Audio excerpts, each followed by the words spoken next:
We are live. We are live. What's up and what's going on? Shout out to everybody in the building. Appreciate each and every one of you. Today we're going to be talking about Derrick Jaxn. If you remember, if you do recall, his ex-wife came out of the woodwork doing interviews, and she went on the Dear Future Wifey podcast. She went on there and had a conversation with him where she told all, so to speak, exposed a lot of stuff, confirmed a lot of stuff that we've always known about Derrick Jaxn, who's one of the biggest critics of men, but it's like, we know who you really are behind the scenes. We know how you really get down, and we know that you're just pandering in most of the stuff that you're saying. Half the stuff you're saying, you don't even believe it, and you're basically just simping for dollars. That's the general view that the fellas have always had of Derrick Jaxn, and a lot was exposed and showed that during the same timeline that he was in there doing all those car videos where he's reprimanding and berating men for doing all sorts of things, he was also doing all those things as well. So it was a little poetic justice when all of that started coming out. Now, oddly enough, ironically, he actually decided to go on the same podcast that his ex-wife went on, where he's kind of telling his side of the story. It is interesting. It's very interesting. Because I'm sitting there thinking, how is this going to work out? This is going to be a little awkward. He sat there, this is the man that helped your wife put all your dirty laundry out there. So what angle is he going to take? Is he going to confirm that it's all true and throw himself, just be the sacrificial lamb and take the beat? No, is he going to clap back and throw her under the bus?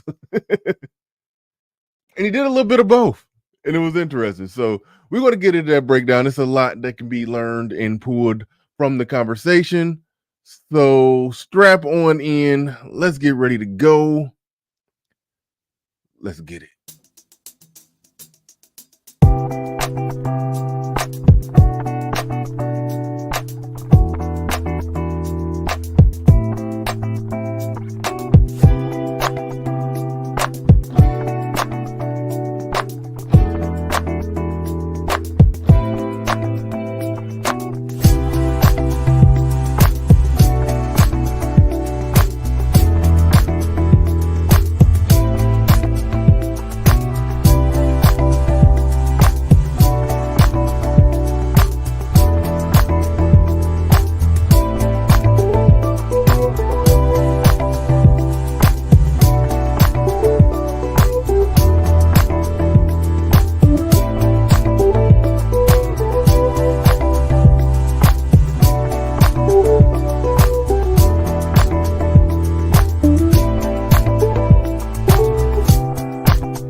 Peace, folks.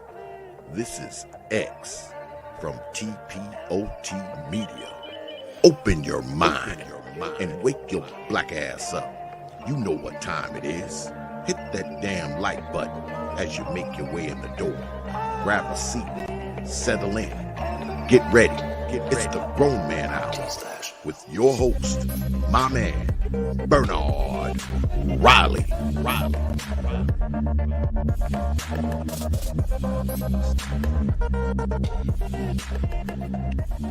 Welcome to Machismo TV, the ultimate destination for modern men seeking to upgrade their lifestyle.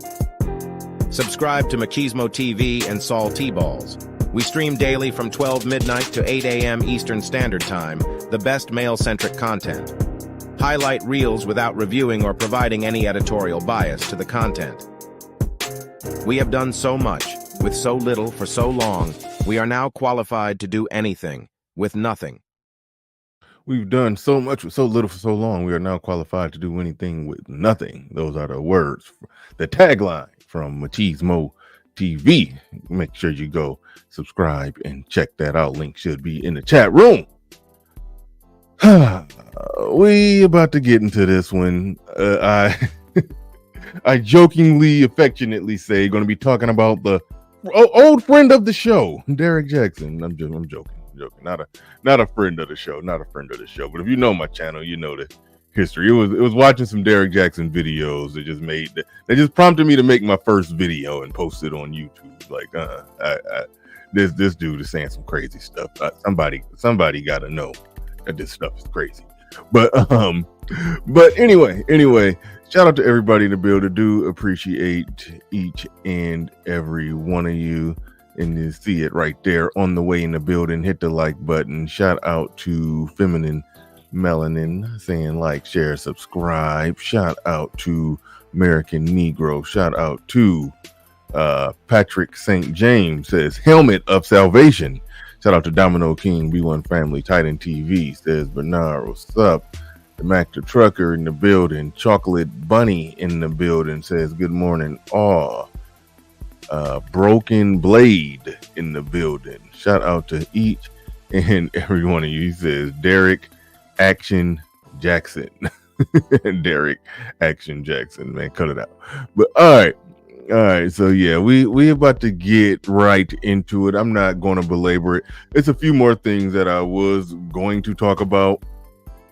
Keke Palmer and her boyfriend, baby daddy, wisely just said to hell with it. It's so funny. Her and Usher made a damn song. This the song basically referencing, I hear your boyfriend looking for me. That's pretty much the gist of the song. He know where to find me, easy to find. He'll find me wherever he find you. You know, it's just like they're playing on it in the unholy name of fuckery. One could say very well played to take that little situation that they created and cause the whole drama within a family that probably broke up a family, but that's going to be the spark. That's going to be the spark of getting this song more clicks and views. It's like, wow. Like that's seriously what they own. That's seriously what they own. And it just, the things people do out in the celebrity world. But, you know, it'll be all good if everybody involved was in on the joke, even the husband. I mean, even the boyfriend, even the baby daddy. He apparently ain't in on it. He broke up with her. So he wasn't in on that joke. So that was her own solo Rogue One mission she did right there. And just, you know, broke up a family. But good for her career. I'm just now realizing she was I didn't even realize that was the girl who played Akilah in the Bee. Like, she's a real good actor. Because right now she in real life she seemed pretty stupid. But she did a good job at acting smart in that movie. So she is a talented actor. I will throw that much out there about her. But let's go ahead and dive on into it.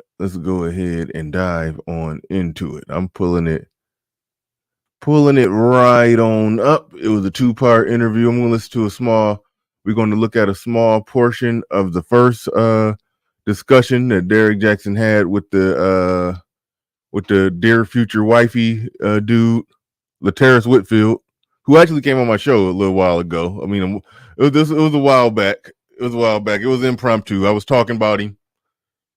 I was reacting to one of his videos where he said some Derrick Jaxn type stuff, and he pulled up something Derrick Jaxn never do.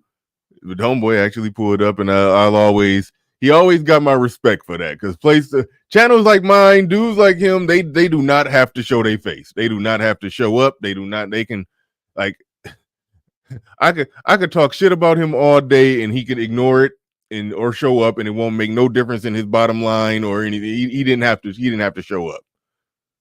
So there's that.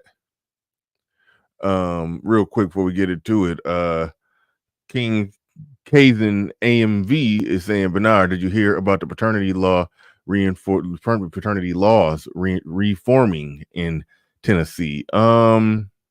No, I've been hearing about a lot of stuff going on. There was some stuff going on in Florida. There was some stuff going on somewhere else. This stuff is sprouting up. You know, things are changing. The tide is turning. it'll be a slow moving turn, but the tide is turning nonetheless. So yeah. I mean, but I don't know can't talk. I don't know specifically about that one, but yeah. It seemed like every other week I'm hearing something about, oh, they doing this over there in this state. They doing this over there in that county, in that city, in that state, and they doing this, they doing that. So I'm hearing all kind of stuff. All kinds of stuff. I love it. I love it. But all right. Let's dig on in. Let me get my headset. Let's go. What you see is not necessarily what you get. It's the exact same thing with her. You know, she's not stereotypical. She's like Taekwondo and, you know, Justin Timberlake and stuff you wouldn't necessarily think, man. But all of that is what drew me to her. It's like my authentic self just felt safe and at home with her. How do you feel today? The part of the nature of being in the simping, pandering business is just understanding the lingo. You can't just tell them what they want to hear. You got to speak like them. Like, that was a very specific thing to say. My authentic self felt safe with her. Like, that's how women talk, and that's how women think. They'll describe a dude, you know, this attribute, that feature, that attribute. But one of the things that really just drive it home, and I just felt safe being my authentic self. It's like talking like them is part of the game. You can't, that's an underrated talent. Speaking their language in that regard. And I got in the title, Derrick Jaxn doesn't understand women or himself. I'm going to get to breaking down and explaining all of that, because what he's going to reveal is that between her and her mama and all the stuff that was going on, he was describing some real true black female fuckery that he was dealing with. It was, despite whatever he did, the cheating and all of that. It was some fuckery. But we're going to get into that. But I'm gonna keep it 1,000 with you. If you ever want to make a lot of money, join the dating industry and give women fluff. You see, Derrick Jaxn. We all know Derrick Jaxn making bank. Yeah. All right, let's go. I want to check on you as a man. How do you feel as a man? I feel really good, man. Better every day, but I feel like it's a lot of gratitude these days. A lot of people wouldn't be able to identify with what you may go through on an emotional standpoint, especially have created a platform as large as you created, and then feel the world turn on you. How did you internalize that? Honestly, man, being everybody's favorite ain't really been my portion my whole career. I mean, at some point, I mean, now it's more legitimate because it's behind something I actually did. But in the very beginning, I knew pissing some people, I'm trying to talk crazy. Pissing some people off was going to be a price I was going to have to pay. You knew that at the very beginning? Very beginning. And then, you know, before all of this, there was some like false rumors. At one point, people thought Danae was white because I showed a picture briefly. I posted my baby girl, my first daughter, Marley, and her hand was wrapped around my finger, and it was so light-skinned. They said, oh, he only dates white women. And I lost followers. I'm talking about it was going viral, all the YouTubers. So I've always defended him on that one, because this was long before I had a YouTube channel where I used to see my Facebook timeline flooded with his videos. Everybody was sharing his stuff. I don't know what it is. A lot of the chicks I was friends with on Facebook used to share all his stuff. So I used to see it. And then I remember long before I was doing content or anything, I remember when that controversy kind of broke out that he had allegedly had a white girl pregnant. I'm looking at that like, nah, black babies be beige sometimes. They come out beige and then they gradually get brown. You know, that's how it was with my kids.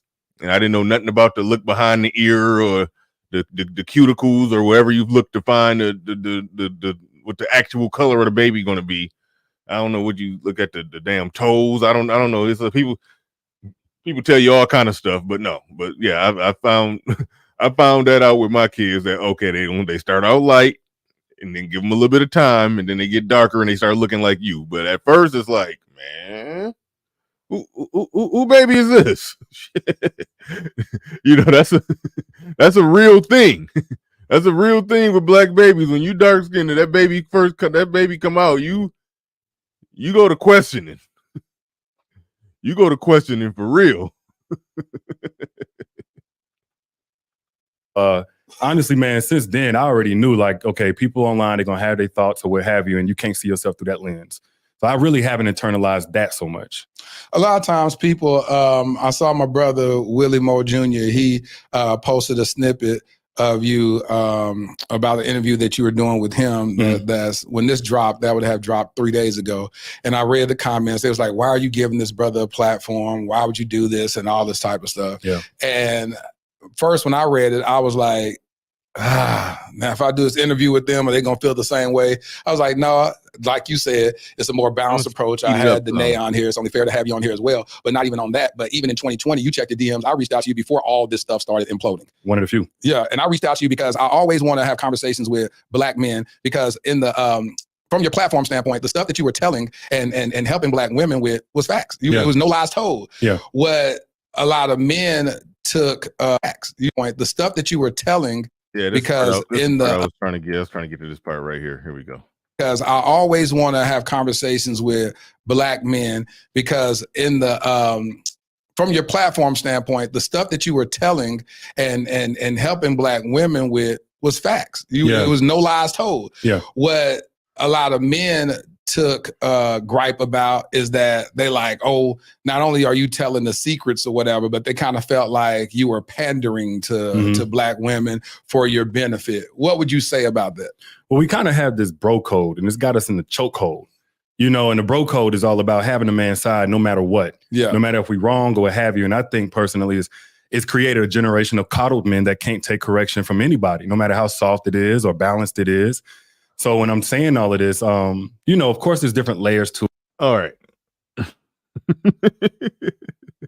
Bro code, to where you can't correct a man, you can't say nothing to a man like that. The level of ridiculousness there. The level of ridiculousness there, where it's like men are constantly coming at men like this. This is a very new thing where you see men on the internet taking the side of men. Now, everybody didn't pander as prolifically as Derrick Jaxn, but in most situations, it was always the woman's side and the woman's point of view and the woman's thoughts and her perspective that everybody was sympathetic for. The women would be 100% on code with whatever the woman did wrong. They would find a way to make an excuse for it, no matter what it is, no matter how it is. The last show I did, not the last one, but when I was talking about Terrence Crawford, no matter how the mama behaved, if rather she hugged him and read to him every night, it was because she loved him. If she slapped him and told him he wouldn't shit, it was because she loved him. Like that is the constant, perpetual state of coddling female actions and behaviors and not calling it what it is, because whatever it is going to get reworked and redefined as some type of love or nourishing. So this whole idea that there's a bro code where men don't get criticized, and that is nonsense. That is nonsense. That is arguing the female perspective and projecting it onto the men, because women know that they will take up for the woman at all costs. You will see women who present themselves well be 100% married and happy, successful relationships. They will argue on behalf of the whole of all holes in her actions and behaviors. It's like, so no, you don't see that. You don't see married faithful men taking up for men who cheat. You don't see that. You very rarely will see a man who's successful and making good money taking up for bum ass dudes. On the woman end, you'll see that. A woman could be a top-notch, top-flight corporate executive. She's going to advocate for the single mother on welfare, barely working part-time at Walmart, having more kids so she can stay on the system longer. All of that's going to get advocated for. So it's like, no. That part right there is absolute and utter nonsense. And to the Terrence Winfield guy, you think if he's on some everything you're saying is facts, you could just tell. You can just tell what they're on. It's like, and I'll grant that he does, something Derrick Jaxn don't do. He does have men on there, and he says he likes to talk to men, but it's certain specific types of men, and the man can run his platform however he want to run his platform. That's his platform. That's his thing. Nobody can, tell you how you run your platform, but it's sort of the same thing that we used to criticize when we talked about daytime television, where yes, it would be men on those shows, but they were pre-selected men with a certain view, a certain perspective, certain insight, a certain who's going to speak from a certain perspective that's woman friendly. A man who truly, speaks up for men and not only sees a man doing something right in relationship to how it's affecting, benefiting, or supporting a woman. Those type of men, they don't get to sit on that yellow couch.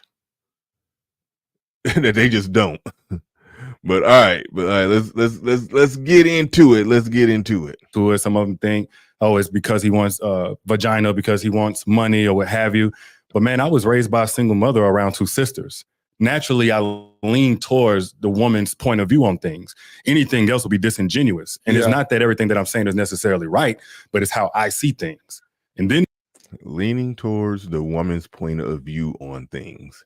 I actually heard this man, Derrick Jaxn. I actually heard him one time actually tell a woman, this woman was fat as hell. And she was talking about her dating prospects out, and because she's not what everybody wants. And then instead of saying that, well, yeah, your weight is the reason why, and you probably should lose some weight, he gave her a pandering speech. Says that, see, what's seeing what you is, you're custom made. You're not for everybody. You're like that person that comes in the restaurant, or that person that comes in a restaurant and he got to order a very specific meal in a specific way. You just can't order that off the menu. It's not just stock where just anybody can just get it. And everybody can't just, that ain't just made for everybody else. You're a special custom order. You're a custom order that the right special person who likes those custom specifications will be able, will order that. So don't nothing need to change about you. You just got to understand that you're a delicacy. It's like, no, that's not arguing the woman's perspective. That's stone cold simping, lying, and pandering.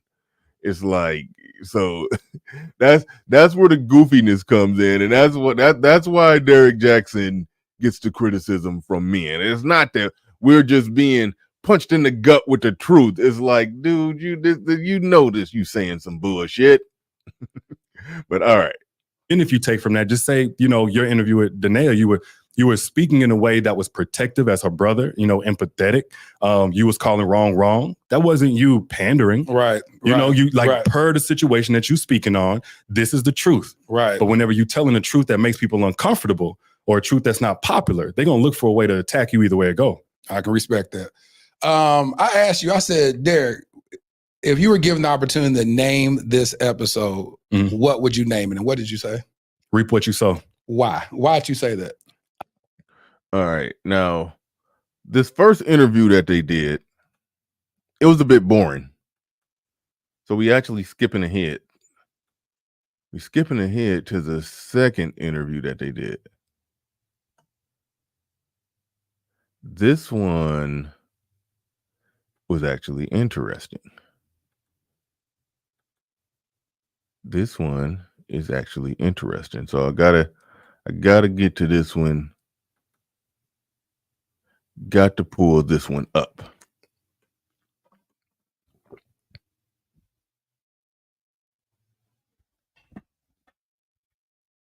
All right, give me a second. All right, here we go. Because they talk about a lot of general stuff and a lot of word salady stuff. And y'all know when Derrick Jaxn get to doing his Derrick Jaxn thing, it can be like, oh shit, I don't want to bore y'all with that. This one, he gets into a lot of stuff that, like I said, it would just have to constitute as like some serious fuckery coming from the end of her and her mama. It's no other way around that one. So we gotta dig into that. Yeah. And you said that at that time you was a hothead and you was like, what? Man, forget you. Forget you. Praise the Lord. He said, I'm gonna do what I'm gonna do. Man, look, I've been doing it, so you ain't gonna tell me. Nah. Yeah. I ain't know what you was on, man. But I appreciate you, darling. It's like this is a really good conversation. Yeah, that was Bashay that sent that to you, but shout out to him. He actually talked about on my previous episodes. He actually gifted me with the trademark for Dear Future Wife. So shout out to that. Yeah, that they talking about there was a little I guess some simp controversy.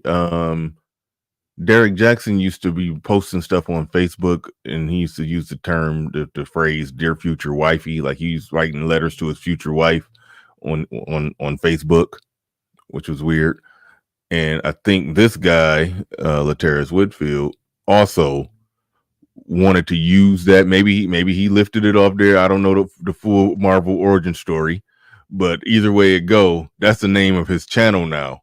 So it's probably it was probably some little controversy there that excuse me they got worked out they got worked out between them some years ago. But anyway, brother. So we're at the point in the conversation where you were contemplating calling off the marriage. What happened for you to decide to go forward with the engagement? Now this is interesting because how his ex-wife went through the whole process from her perspective on everything. He kind of laid out his process. It was a lot of word salad, but he's explaining it all from his process. And now we're fast forward. I skipped all the boring stuff. We're to the part where they're talking about, him wanting the divorce and everything. And there's some parts where he threw her under the bus like she threw him under the bus. But let's get into it. I just felt like it was too much pressure. It was like we're getting close to the wedding. Of course, the stress of that. I think she was still pregnant. She was pregnant now with my baby boy, Derrick Jr. And I'm like, it's so much on the line. And then on top of that, I'm doing my thing in my career. So we had sat down maybe a little bit before this and mapped out a plan. Well, I mapped out a plan with her because most of the stuff that I had done from the first book to the initial, whatever, was in my single stages. So this is the first time we going into this chapter together. And I'm like, I got you by my side. This is what the play is. We're going to do this, this, and this. And then in the next couple of years, we're going to be able to just be philanthropists and be multimillionaires and whatever. So at this point, I'm making multi-millions in my 20s. So she already know what's up. So I didn't want to abandon ship. You're making multi-millions? Yeah. In my 20s, I was making multi-millions. Glory to God. But so that was the stuff you were doing, relationship and other businesses. Businesses. I had other businesses. I still was balling out of control in your 20s. I wouldn't say balling out of control. You was balling. You had millions of dollars. Well, the thing about business, man, even when you got millions of dollars, there's IRS, there's expenses. If I placed an order so one of my products was a date night card game. One order might be $250,000 in order to get the warehouse right. And then you got trucks, you got warehouse, you got payroll, $70,000 a month. But the biggest thing was... Hold on, you ain't gonna just throw these numbers. Your payroll was $70,000 a month? Yeah, man, at its height. It fluctuated depending on who I had on. But if I had a marketing director or whatever, it was about $70,000 a month. So you was running this like a for real legit business. It was a for real legit business. Yeah. Respect the hell out of that business. Respect it. Respect the business acumen all the way 100%. That is A1. I applaud and salute that. Absolutely. You wasn't just sitting up there saying, I'm doing this like a little mom and pop stuff, just doing, you had, like you said, warehouses. Yeah, man. Yeah, infrastructure. But I still had to work to make money. And so for me, I was like, I want to be home. I want to be home with my babies, but the first couple years as they're infants and toddlers, and we sitting there game planning, I'm like, it's going to look like this, this, and this. I'm going to have to grind. I'm putting some stuff together so we can have residual money. And then with that, we had this whole plan, basically multiple homes, mama's coming down and moving. And I was like, I don't want to abandon ship from all of that. And of course the pressure and so on. But man, we were breaking down toward the end, man, even in the engagement. And then what made you press forward? Exactly what I said. The pressure, the plan, like don't give up on it. Like somehow, some way, we still got to make this work. And then how'd you recalibrate and say, let's get married? Honestly, we just went through with the wedding. You kind of riding that high. Her uncle came down. Unfortunately, her dad had passed, so he wasn't there, but that male presence was there on her end. A little bit before that, I had talked to her mom. Me and her mom didn't have the greatest relationship, but she gave me a blessing to marry her daughter. So all of this stuff just felt like it was coming full circle. Remember that part right there. He said him and her mom didn't have the greatest relationship. The mom didn't like him. Mom didn't like him. Remember that part. On the wedding day, my mama there, my uncle, my girl, everybody on both our sides of the family is there. It's beautiful. And it's like, all right, maybe now we can kind of wash away some of the stress that was going into here of planning the wedding and all that and get back to the plan. We're gonna save the world, and we also gonna break generational curses, and we're gonna raise up these beautiful children. And what happened? Not that. It was about a good week or two of us having a honeymoon phase, a honeymoon break. But again, I was still, just my experience was, okay, I clearly haven't been perfect. Actually, in the engagement, it was after the counseling session. I went and had lunch with a girl. And that's when I got kind of shook, like, man, you can't go back. And I did. But again, I was still, it was about a good week or two of us having a honeymoon phase, a honeymoon break. But again, I was still, just my experience was, okay, I clearly haven't been perfect. Actually, in the engagement, it was after the counseling session. I went and had lunch with a girl. And that's when I got kind of shook, like, man, you can't go back. And I didn't sleep with her, but I that was cheating. That was totally, wrong or what have you. So you had lunch. You didn't get a hand job. No, nothing. No, but we had texting and stuff. So I had inappropriate conversations and stuff like that. Was it somebody you messed around with in the past? No, never messed around with her before. But it was a girl I was clearly attracted to, and I knew better than to go and even have lunch with her. And I went, sneaking around and stuff. So did you have plans to smash? Keep it 100. No, I ain't gonna lie to you. I'm trying to think back, but you're talking about 2017, 6 years ago. That nigga lying his ass off.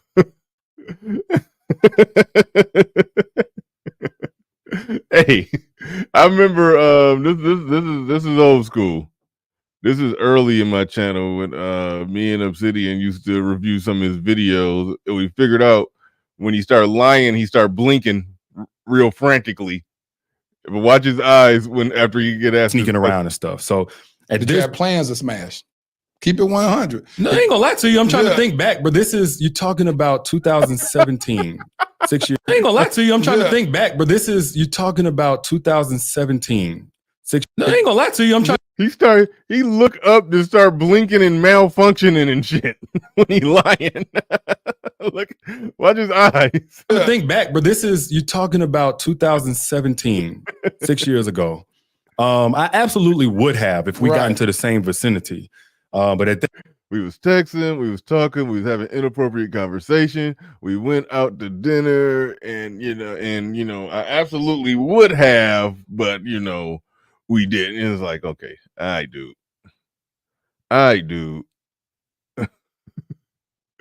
It's like, this is supposed to be the tell all, keep it real, tell the truth moment. You couldn't even keep it all the way 100.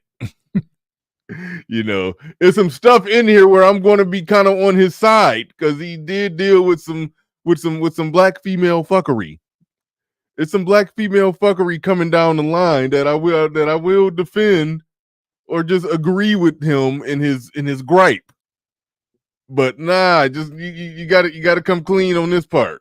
At that point, I was just in my feelings. And like, man, I just need to get away, be around a female, whatever.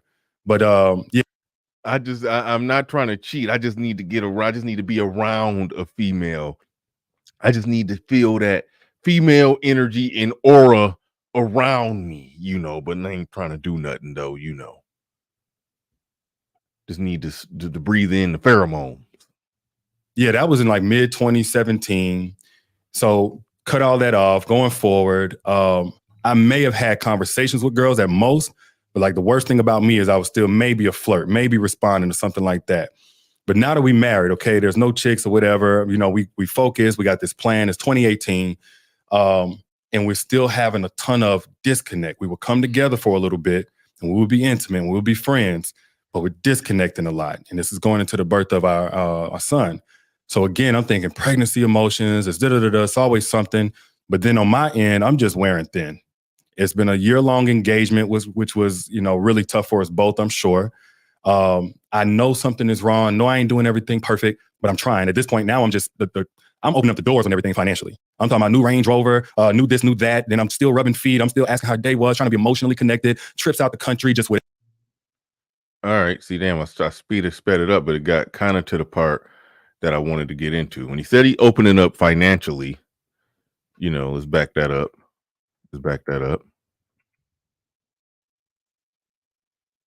Because from a man's standpoint, you got to admit that, one, he was doing everything, and he's going to get more into that. But, he providing everything, he doing everything for, giving her everything, she won, and he said he being romantic with foot rubs and back rubs and doing all of that stuff, and he allegedly wouldn't cheating at the time that she, at least that she know of. So he's like, things should be on the up and up, things should be good. I mean, after all, he's the one that tells us that, hey, if you're doing everything that you're supposed to do as a man, and you protecting, you providing, and you doing this and doing that, you don't have to worry about, no nonsense or all this contention in the relationship. That's what he says. That's what he tells. That's what he tells men, or that's what he panders to women when he's talking about men. But his life, you're going to notice this happening a lot of stuff that he's going to explain is going to show that his reality does not reflect that women will respond to a man doing all of the things that in the way that he say that they will respond. Some of them, it's just, it don't matter what you're doing. Once they get used to you doing it, then you ain't doing shit. Like, so, but you're going to know what I mean when we get further into this. For us both, I'm sure. I know something is wrong. No, I ain't doing everything perfect, but I'm trying. At this point now, I'm just I'm opening up the doors on everything financially. I'm talking about new Range Rover, new this, new that. Then I'm still rubbing feet. I'm still asking how her day was, trying to be emotionally connected, trips out the country, just whatever. Because I'm thinking maybe she doesn't feel invested in, or maybe she don't feel soft life enough. So it would happen for a little bit where we're good, and then we would kind of disconnect again. And then baby boy is born. And then now we kind of riding the high of that. So it was a lot of volatile ups and downs, go through the whole year. And now her mom's friend, who claims to be like a prophet, we go and meet with her. And this started the kind of, I call it honestly, a little bit too far, the super religious thing that started happening. And the prophet friend of her mom was like, y'all gonna have a lot to go through, and y'all going this, that, and the other. And then she started speaking, and I ain't like that. And we kind of clashed about that because it's connected to her mom. But this is the first year of the marriage where it's like, man, now we're really, really falling apart. She said, y'all gonna go through a lot of stuff? Yeah, and I mean, honestly, it's almost like the Zodiacs that be like, yeah, today you gonna blink. Like this, yeah, it's life. We're gonna go through life. You know what I'm saying? Today we gonna- I feel him on that with the Zodiac stuff and prophecies. They'll come and tell you some normal shit and make it sound deep. That's what Zodiacs do. So yeah, he's 100% right on that. Today you will blink. Yeah. You gonna blink. I just was weirded out by the whole, I didn't understand at that time prophecy, and I believe in it now. I've met totally legitimate. So when you look back on it, was she right or wrong? Yeah, she was that about that. Yeah, she was absolutely right. We went through all kind of stuff. Absolutely. But for me, it was just a weird dynamic to introduce. Early on in your marriage, like setting up for doom at the beginning. And then it started the whole, what God told me and God said, and I'm like, you my wife, not my pastor. Oh, she started saying that to you from that relationship. Yes. And then now again, this is where that fuckery come in. The woman is married to you, she's supposed to be following you, but then she getting her religious stuff on the side, and the religious stuff become the main. And then now that she's so high and mighty and spiritual, she coming home, she trying to prophesy to you and trying to basically pastor you. And that's again, my criticism of Derrick Jaxn is the car videos where he's saying a bunch of bullshit that he know ain't true. But when you got to listen carefully and objectively, when he's explaining that level of fuckery that happens, with women, because that's we underestimate how much the fuckery comes from the church. We underestimate how much the fuckery comes from them listening to another man and getting word from that man that they believe is getting word directly from God. And now she has something coming from a higher, more powerful source than you that's really just coming from another man. And she just giving the words of that man to you and hitting you over the head with it because that other man's words are more authoritative than yours. It's like, that's the kind of shit that was going on there, where again, Derrick Jaxn is a professional simp and panderer. I don't rock with that. I don't fuck with that. But if you get into the nitty gritty of a marriage and what's going on in-house in a marriage, he ain't tripping. He ain't tripping by pointing out, no, that's a problem. God damn it, I'm working. I built this. I built these multi-million-dollar business. I got you living a comfortable life and everything looking perfect and going on the up and up for us. And you coming over here trying to browbeat me about what another man told you? You know, so from a man perspective, I understand that. And the only trump card she got to play on that is that you cheated in the past and that I know of. I don't know if you're cheating now. You probably are. But I know you fucked somebody else. So fuck off, so fuck everything else. So it sounds like that's the gist of it, you know. The car simp pander videos, him being a fake, you know, Facebook car therapist and all of that shit aside, that's really the nuts and bolts of what I see taking place in terms of a marriage and problems within it. And that's some real formed a little 4-person church, which I had a different. And that's some real shit that you go to when you get that entangled with a woman or married to a woman. That's the real shit that you end up going through and dealing with. So all his simping aside, that right there was normal. But all right, let's dig into it. Started the whole what God told me and God said, and I'm like, you my wife, not my pastor. Oh, she started saying that to you from that relationship. Yes. And then they formed a little 4-person church, which I had a different name for it at the time. What name you call it? Cult. 4-person? A cult. So he looked genuinely disgusted thinking about that damn cult. She joined a 4-person church. If you've ever seen those, they are crazy. I've seen firsthand up very close. I've seen it up real close. It wasn't 4 people, but I've seen a 12-person storefront church. They get weird. I'm not gonna go into any details because you know people I know be listening, but them little small churches get weird. And the prophet, the pastor of the church is a prophet who prophesying to the same 7 people that he know. It's like it gets weird. Different name for it at the time. What name you call it? Cult. 4-person? A cult. So she was going to this 4-person church. Now she began to prophesy over you. What prophecy? It didn't get super heavy on that until 2019, the actual prophesying and reading prayers off a piece of paper and stuff like that. But it was 28. He didn't like all that over the top religious shit. He didn't like it. So he giving his side. He ain't come to just do like an apology tour to just be the sacrificial lamb, to get up on the cross, take the lashes. He ain't come to do that. You know, this is the Star Wars reference. This the Signifier strikes back. He firing back on this one. This is, you know, like he haven't really thrown her under the bus with nothing, but he about to throw under the bus with some of this shit. 18. This is when I got the haircut by the girl that I used to deal with whenever we were single. Now, I'm thinking it's okay, and I hope she don't feel no kind of way about me saying this, but we got to be real. At this point, I honestly thought she had transformed, like transgendered over. She wasn't as the same person, okay? Like definitely homeboy. Looking at the one that cut your hair. The one that cut my hair. Okay, all right. So when I couldn't get people to cut my hair, and this became a big deal. This was like one of the major fallouts before we really started. So I think what he's saying is a girl that he used, this became a fallout, a girl that he used to mess with who cut hair. He went to get the haircut by her.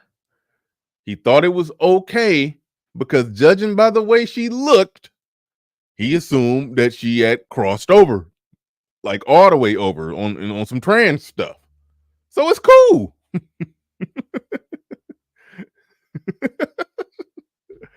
But to just plummet. The girl that posted me, I was at her barbershop, but she posted me and put hearts on it or something like that. But at this point, hope she don't get offended. She looked like a boy. And I saw that she looked like a boy. I'm like, oh, it's all good now. Yeah. You know what I'm saying? People, this is a new age. She a man. She living her truth, his truth, what have you. Nope. Danae found out about it by seeing her story. Danae is one of them passionate people both ways. And it's a beauty when it's a beauty. But she also knows how to hit you where it hurts. What to say to you, how to say it. So she said some stuff, man, and at this point, I'm like, I'm tapped. Now I'm really tapped. Did she call you gay? No, she didn't call me gay. I thought you said that. Hey, he asked a damn good question right there. Because if the chick that looked like she transgendered over, and he going to get his hair cut by the dude chick that he messed with when she was a chick, but now his ex-wife, was calling him out for, like, why you met around there with this chick you used to mess with. You still messing with her now that she a dude? And that's why he asked a good question. Was she like calling you gay? Was he coming at you like that? Now, I've never been in the business of calling Derrick Jaxn gay. A lot of people do that in his Facebook car videos when he used to, when he's being a Facebook car therapist. That's where it started, far back as I could trace. He used to have a lot of very suspect head movement and stuff when he was, the shit was horrible. I don't even know if he still do that no more. I think he shook the habit, but it's funny if that is. It's so many levels and layers. It's like I almost want to get out of there. It's like I want to get out of there on this one and don't even deal with it. But if it was on some shit where she like calling him gay, or that she's going off on him for messing with or getting his hair cut by a girl he used to mess with that's now presenting like a dude, but she going off like, why you messing with this person you used to mess with? It's almost like she's low-key lightweight saying you mess with these kind of people when I know it. It's like, so it's a lot of different ways to go with that. I've never been in that camp that just go to calling this man gay. But Terrence Whitfield, to his credit, he asked a good question, because that's the only reason a woman would be mad. If you're messing with a trans woman who's presenting as a dude and she think you messing with him, then she's in y'all relationship having a riff and y'all falling apart because of it, then yeah, she's saying you mess with dudes. Like if the person looked like a dude and transferred over, okay.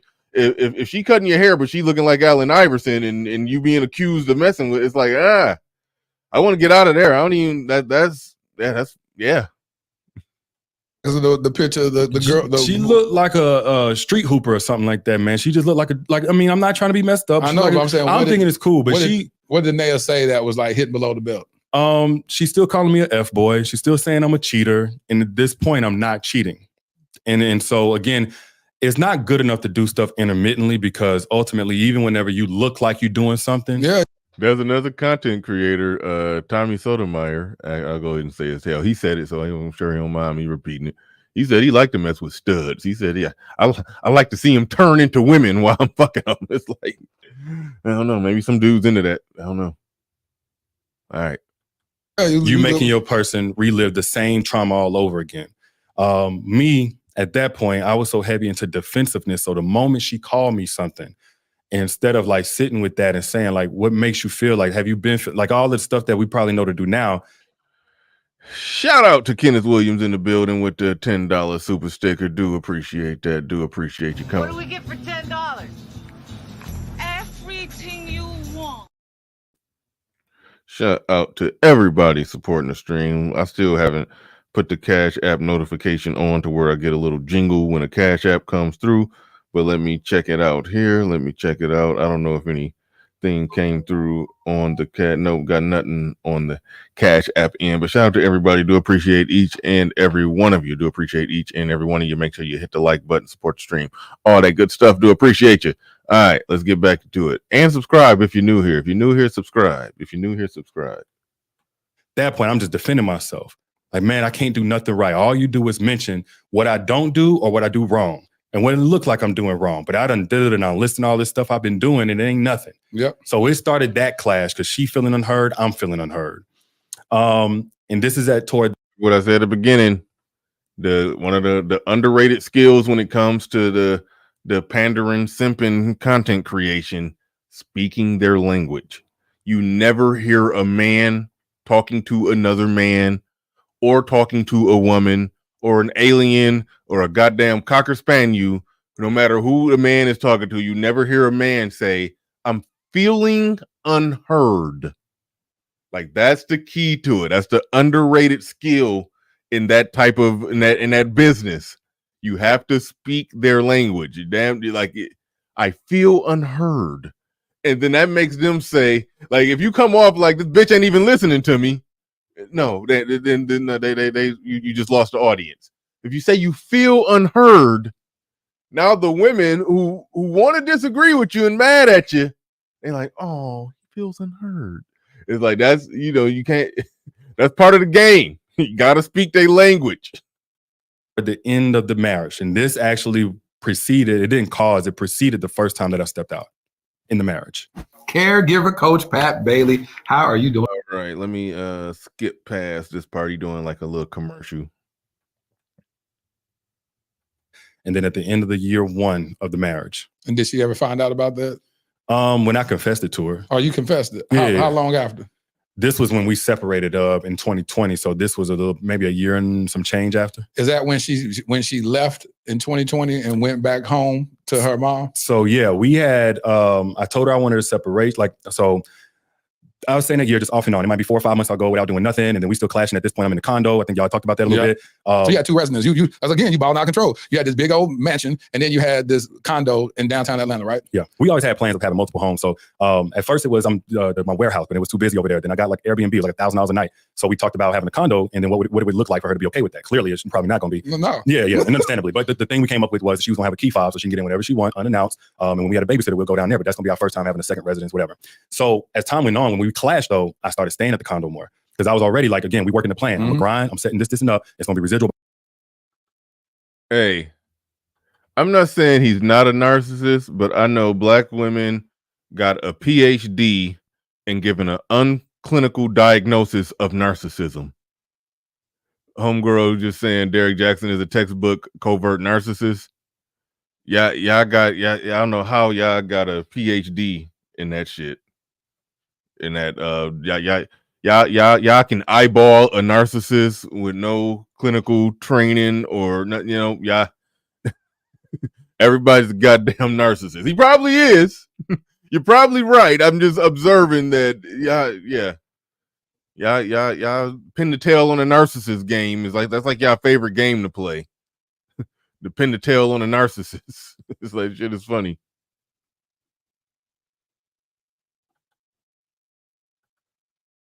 About this year. And so it was like maybe like 3 or 4 months of coming home when we so disconnected. She would either be asleep by the time I got there or in the time that I was in the shower, she would jump in the bed and go to sleep. She was just, again, this was her way of soothing or whatever, but she didn't really talk and I'm sitting asking whatever. So I'm coming home to a reject. I just stopped coming.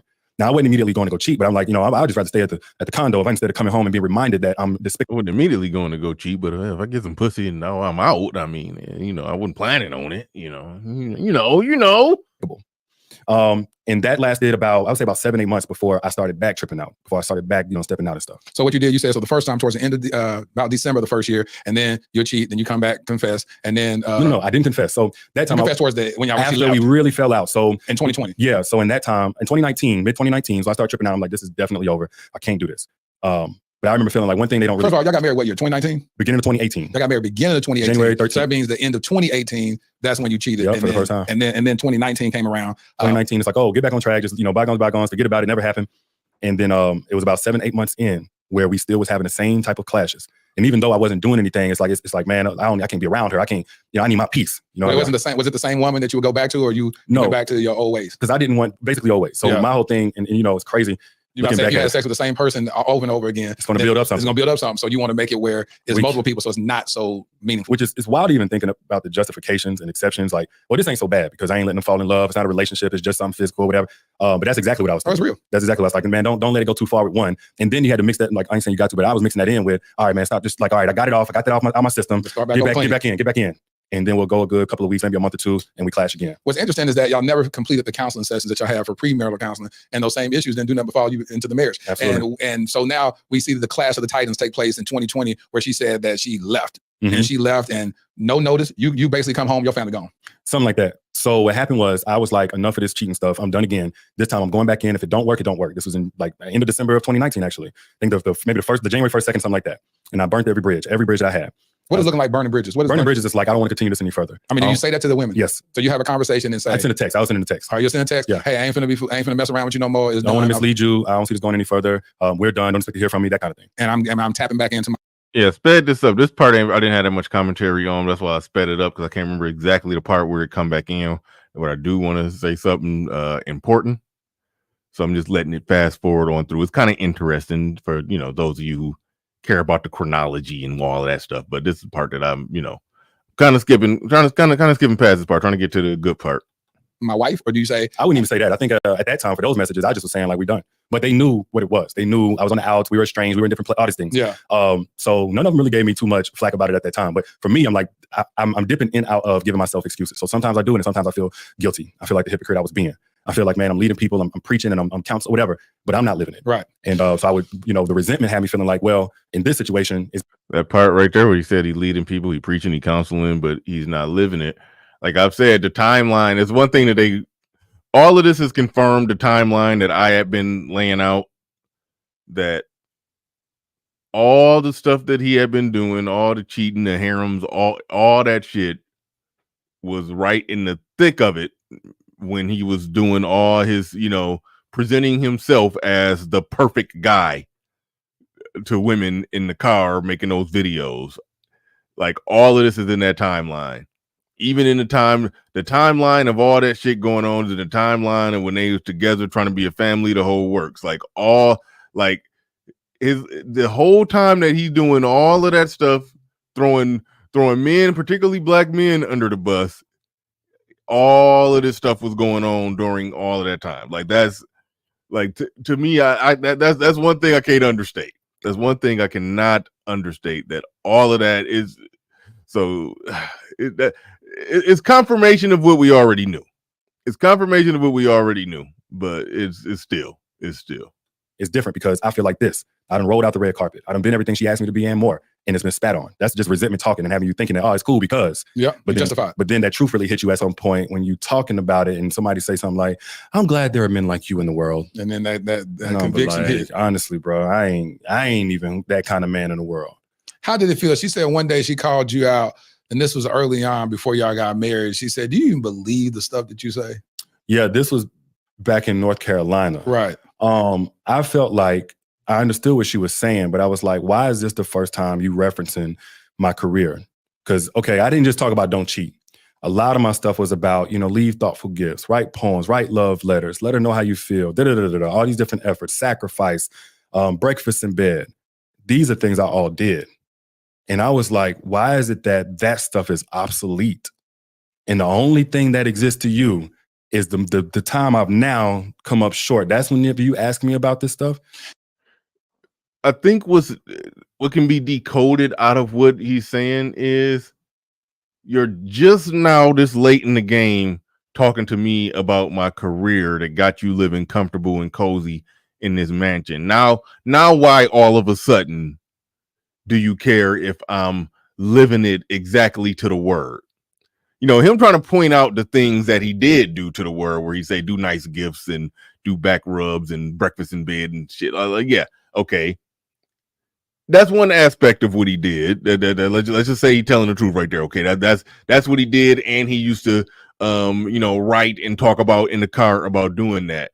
No, the major part is when he was a spokesman for men being faithful and not cheating on women because women deserve the absolute best.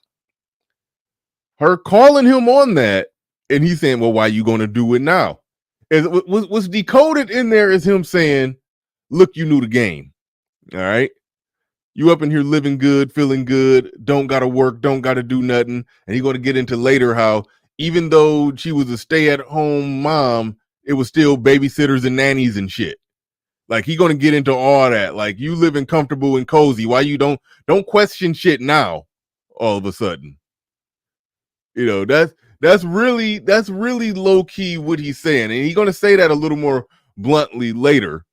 And then, he's not gonna say it completely bluntly. I gotta decode it. I gotta decode it. But that whole why you bringing it up now all of a sudden, that's what that means.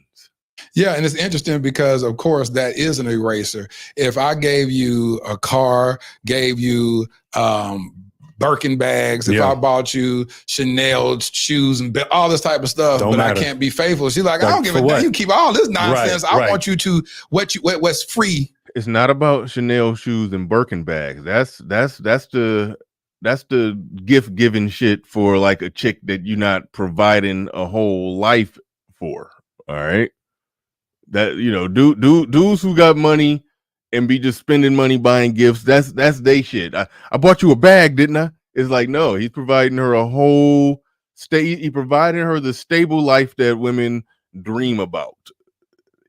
And he's on some, you know, I'm providing for you. I'm doing all of this. This is what I'm doing. He's looking at it, and what the Dear Future Wifey guy is saying is that, no, I want what's free. I want, you know, you being faithful. That's free. All this other stuff, all this provision, everything that you're doing, you know, no, that ain't just it. I want you faithful, but no, what's embedded and can be decoded out of that is something that I've been saying since the start of my channel. It doesn't matter what you're doing for a woman. Once you get used to you doing it, now you ain't doing shit. So it's like, even in the times when they got back together and he allegedly was on the straight and narrow and wasn't cheating and wasn't doing all of this, and he's providing her this the pampered, the mythical pampered lifestyle that that black women think all white women live. She getting to live like the mythical white woman.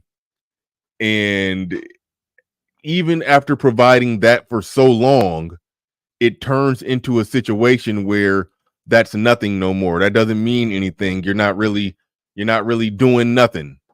And that's what he's grappling with, because in his mind, if he's telling the truth that during that time period, I'm not cheating, I'm working, I'm straight home, I'm doing everything right, why aren't you happy?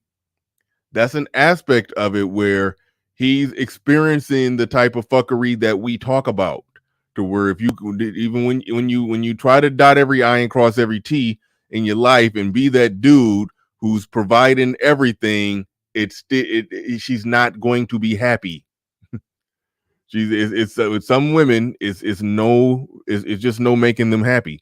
They had to find, even Will Smith said that about Jada Pinkett one day. He didn't stick to it, but he told her one day that, I'm done trying to make you happy. You got to find happiness on your own, and then come to the table of this relationship as a happy person. Don't come here pissed off with a vein in your forehead, expecting me to turn your frown into a smile. No.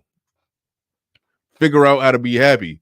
But if she out, chasing demons and battling demons and joined a 4-person church, aka cult, and doing all of this stuff, and she's on some other stuff, she constantly searching and reaching, and he just like, what the fuck?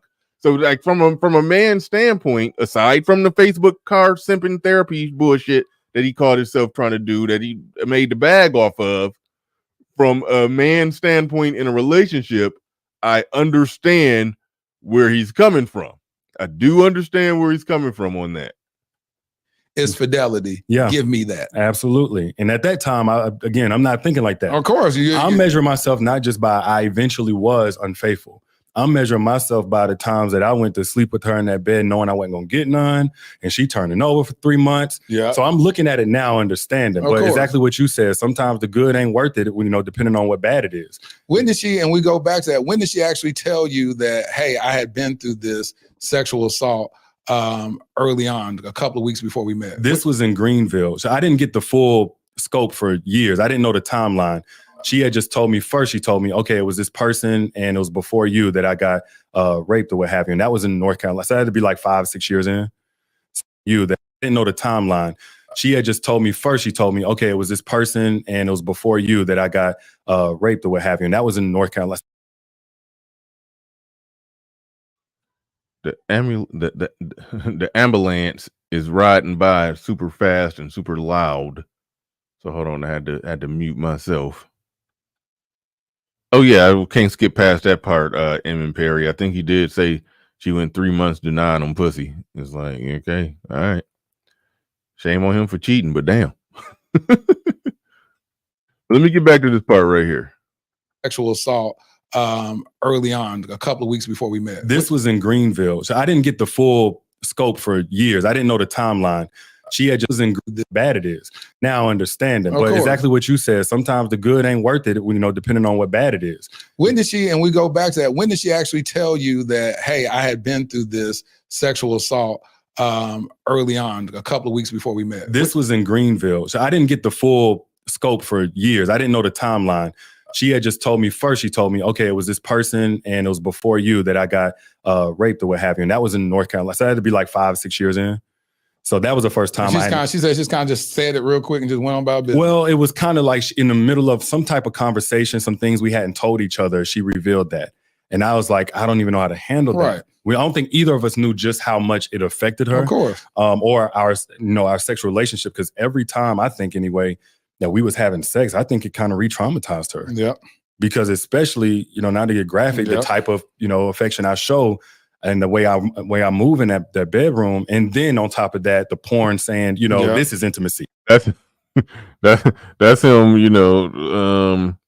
I don't know if dog whistling is the right word, but I just that's him being crafty, throwing it out there to the women,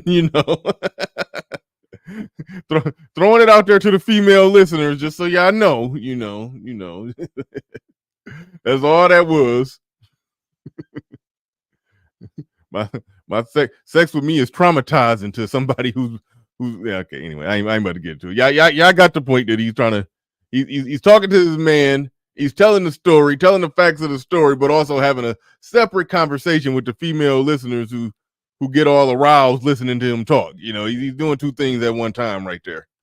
Yep. So I didn't know what she was going through in sex, after sex with me, and because of what she had gone through before.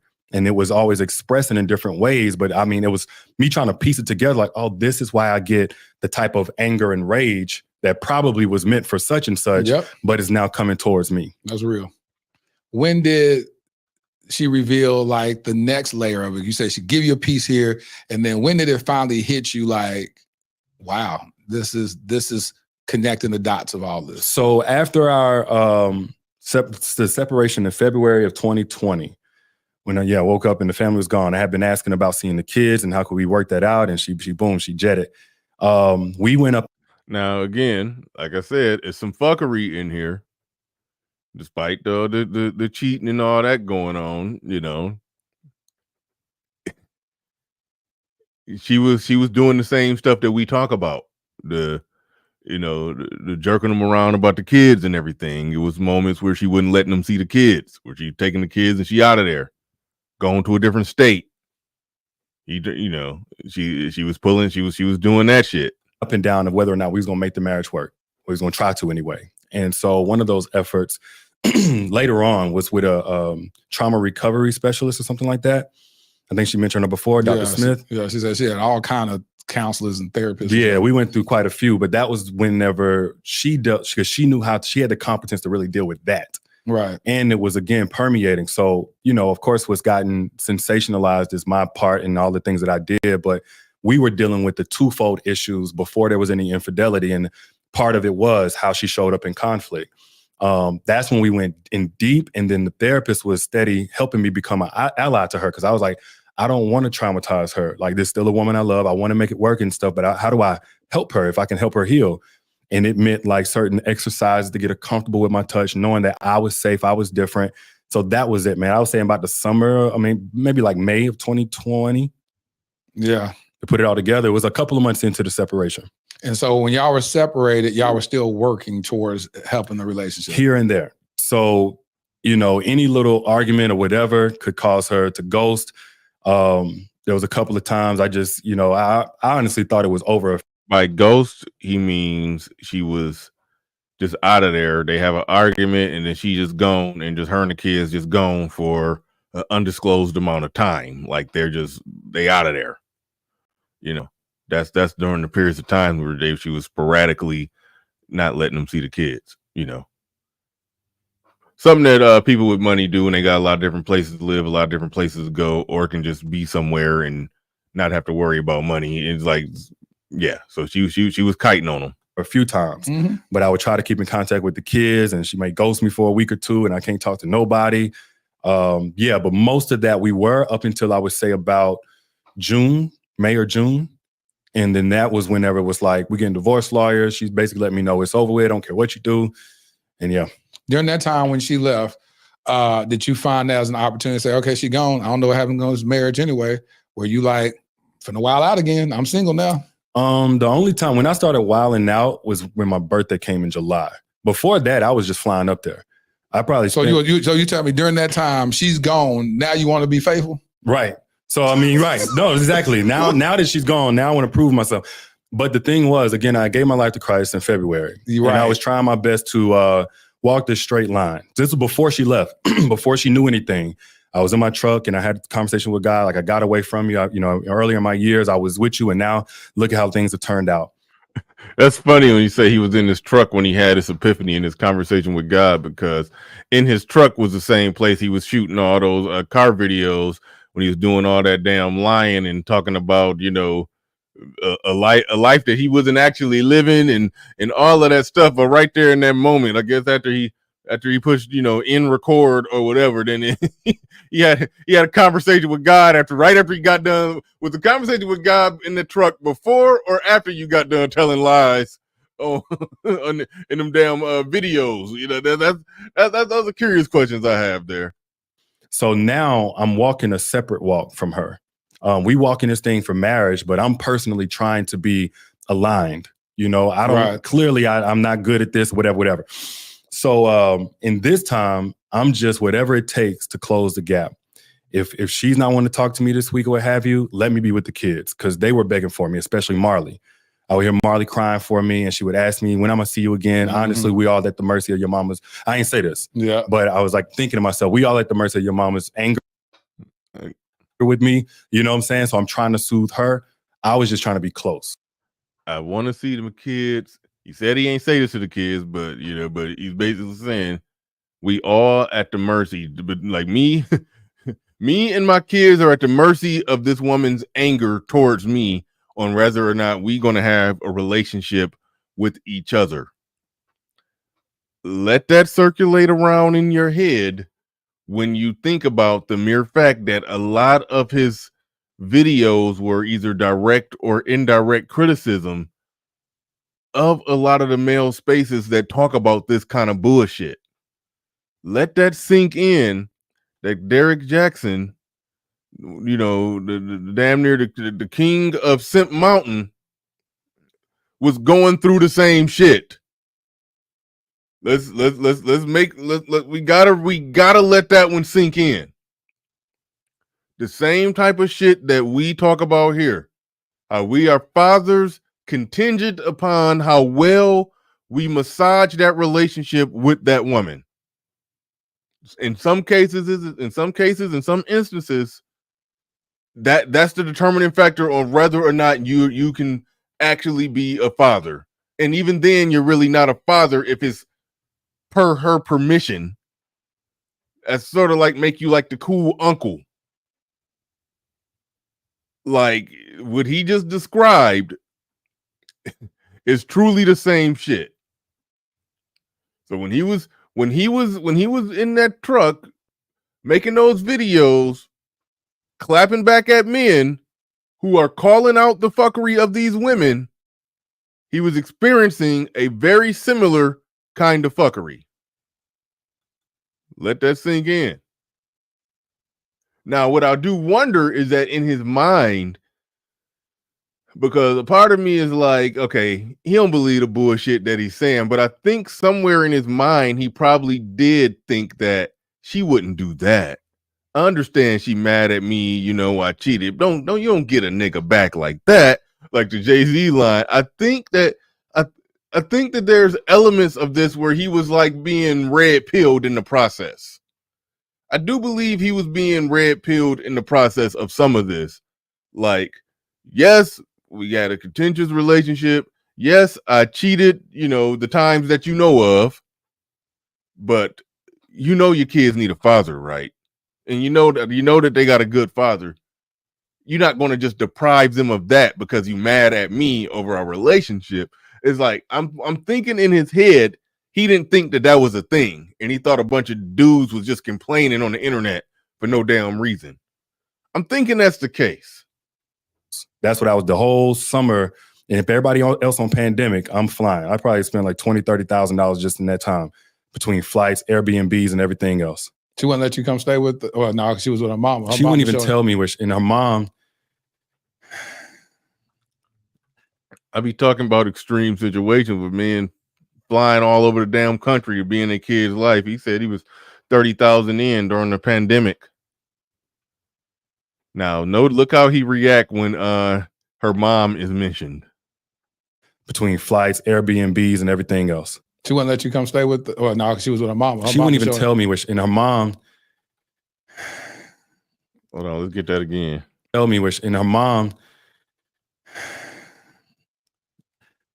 She told me her mama told her not to talk to you, not to. Her mama was so heavily involved in our marriage, in our restoration, the counselors, the pastors. So it's not just her trying to keep him from the kids. The mama, the grandmama is basically behind the scenes saying, don't let that nigga see the kids. All of that. Again, there are aspects of this where I take no joy in being on Derrick Jaxn's side with anything. But this story sounds very familiar. That's all I'm saying. That's all I'm saying. And I'm not even, my level of pettiness isn't even enough to let out a nice, a strong ha-ha laugh. Yep, told you so. I'm not even on that right now. I'm not even on that, even though, my quote, my phrase, I believe I coined the phrase, no sympathy for the simp.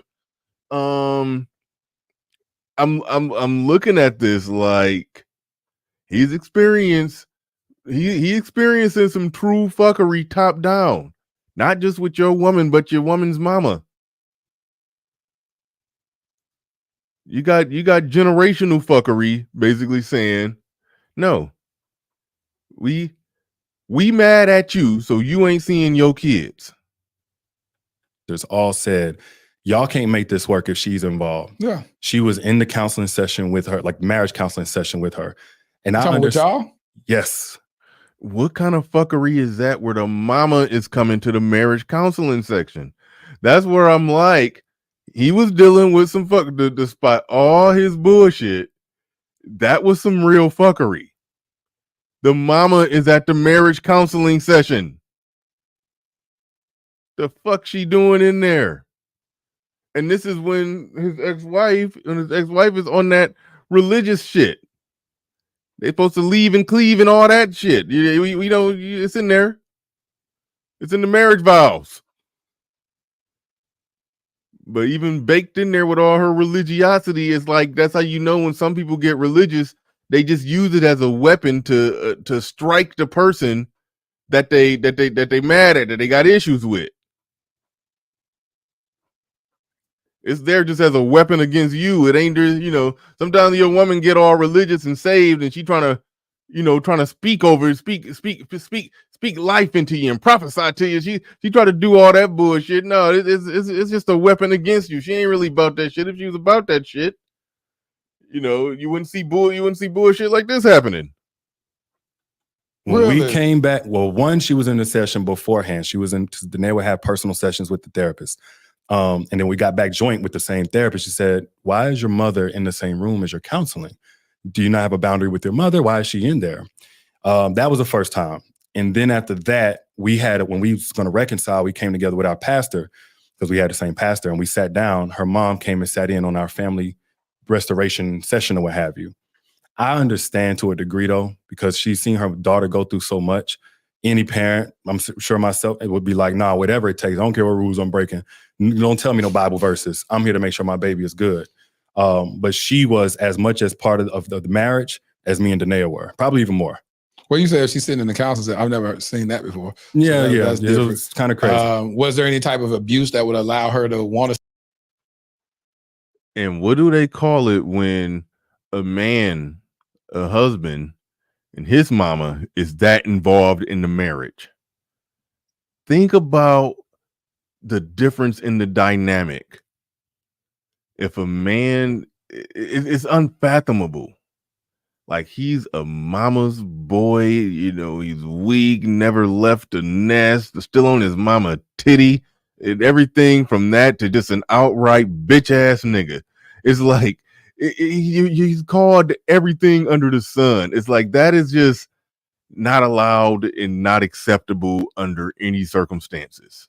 Like, but that's what they was on. Not abuse, man. With no physical abuse. If you consider cheating abuse, then yeah, especially emotional, it definitely caused trauma.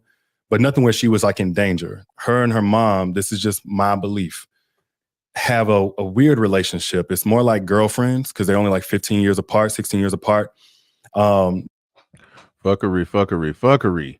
So this is a situation where I don't know the exact timeline. So they 15 years apart. I'm assuming they probably was in late 20s during this. She may have very well been 27 or 28. We talking about that mama, that mama may very well have been 42 years old.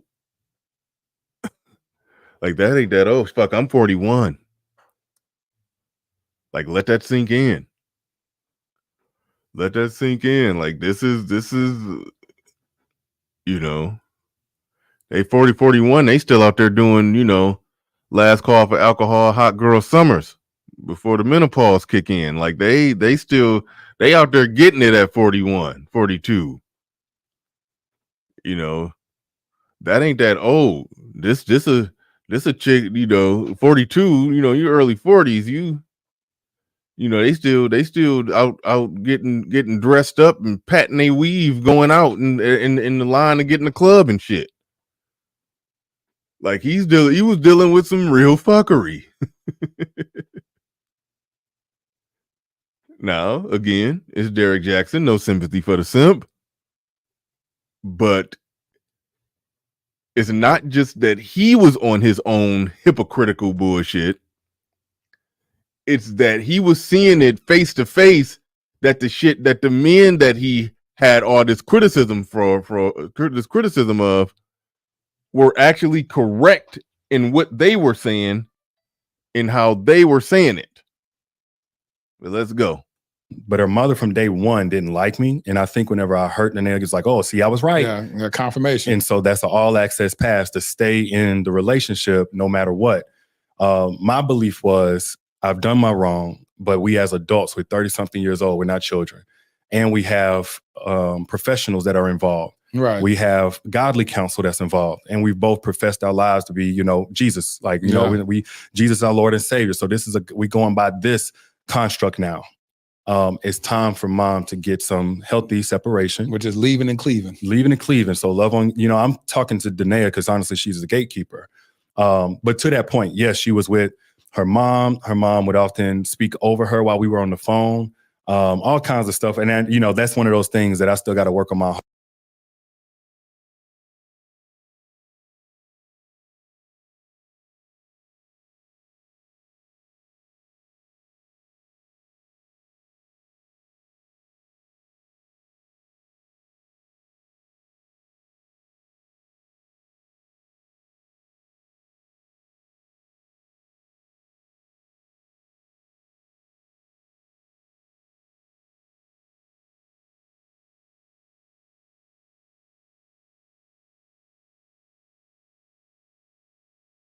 All right, my bad, y'all. I was muted. My bad.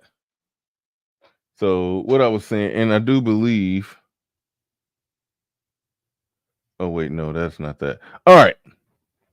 So to what he was saying right there, it was my bad. I was distracted. Had an important phone call.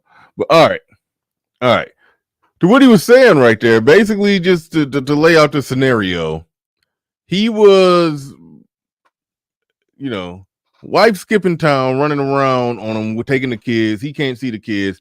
He trying to call. He trying to see the kids. He trying to, He trying to massage the situation with the wife, soon to be ex-wife, so he can get, access and maintain his relationship with his very young children. And you got the mama, you got your soon to be ex-wife's mama in the background dictating the conversation, talking over your wife, listening in. He asks a question and he hear you hear the mother-in-law in the background answering the question. And the question is probably about the kids and when can he see them. You led us to believe these women was perfect, Derrick.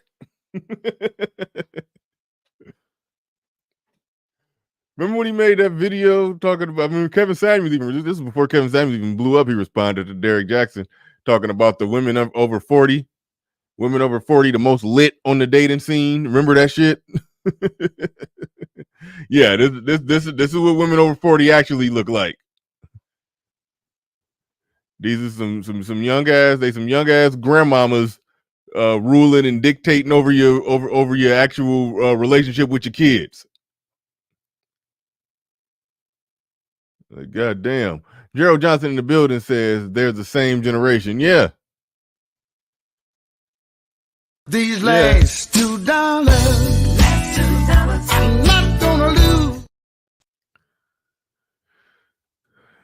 A heart, because I can say when I mentioned that, your whole, I said, is he finna cry or he finna get mad? Well, I try, man. Look, I'm not trying to stir up nothing because again, I get her mother's MO. Participation. The reason why I get it, it was to be protective, but then sometimes and then you I was cross right, and that's the kind of thing that's going on. But to your point, the entire time we were trying to restore, all the way from February, March. Now we done flew over to churches. There's a lot that's going on. She said that she gave you some homework assignment. She was like, I want to see you get stronger with build your relationship with God, get some accountability around you, be more present in your kids' life because like most men, they get to working and doing all this type of stuff. That she said she wants you to be more intentional on spending time with your kids.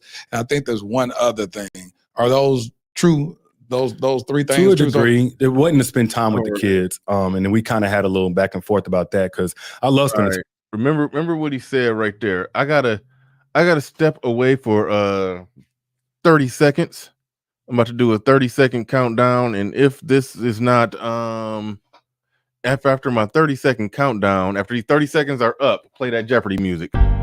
Welcome to Machismo TV, the ultimate destination for modern men seeking to upgrade their lifestyle.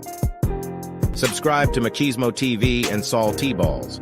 We stream daily from 12 midnight to 8 a.m. Eastern Standard Time, the best male-centric content. Highlight reels without reviewing or providing any editorial bias to the content. We have done so much, with so little for so long, we are now qualified to do anything, with nothing.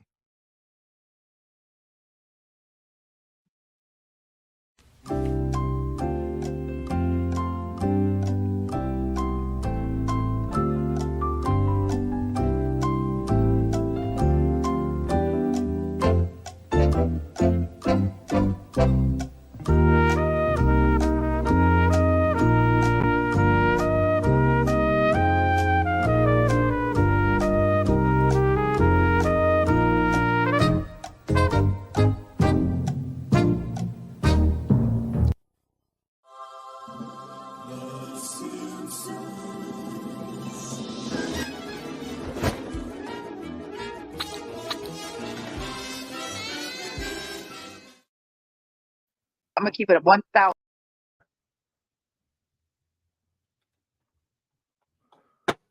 All right, I'm back.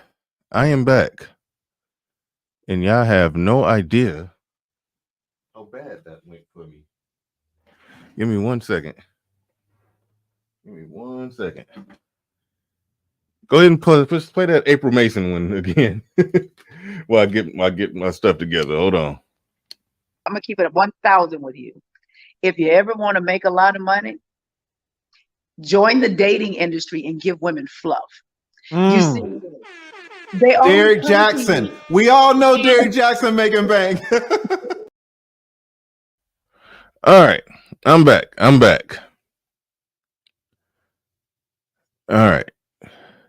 I made it back. I came back to the mic, and when I came back, I knocked my headsets, my mouse down.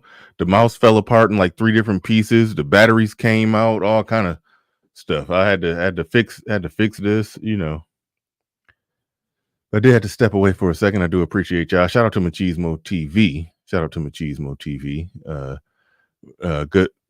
Good call playing a commercial. Doing what I had to take a little brief intermission.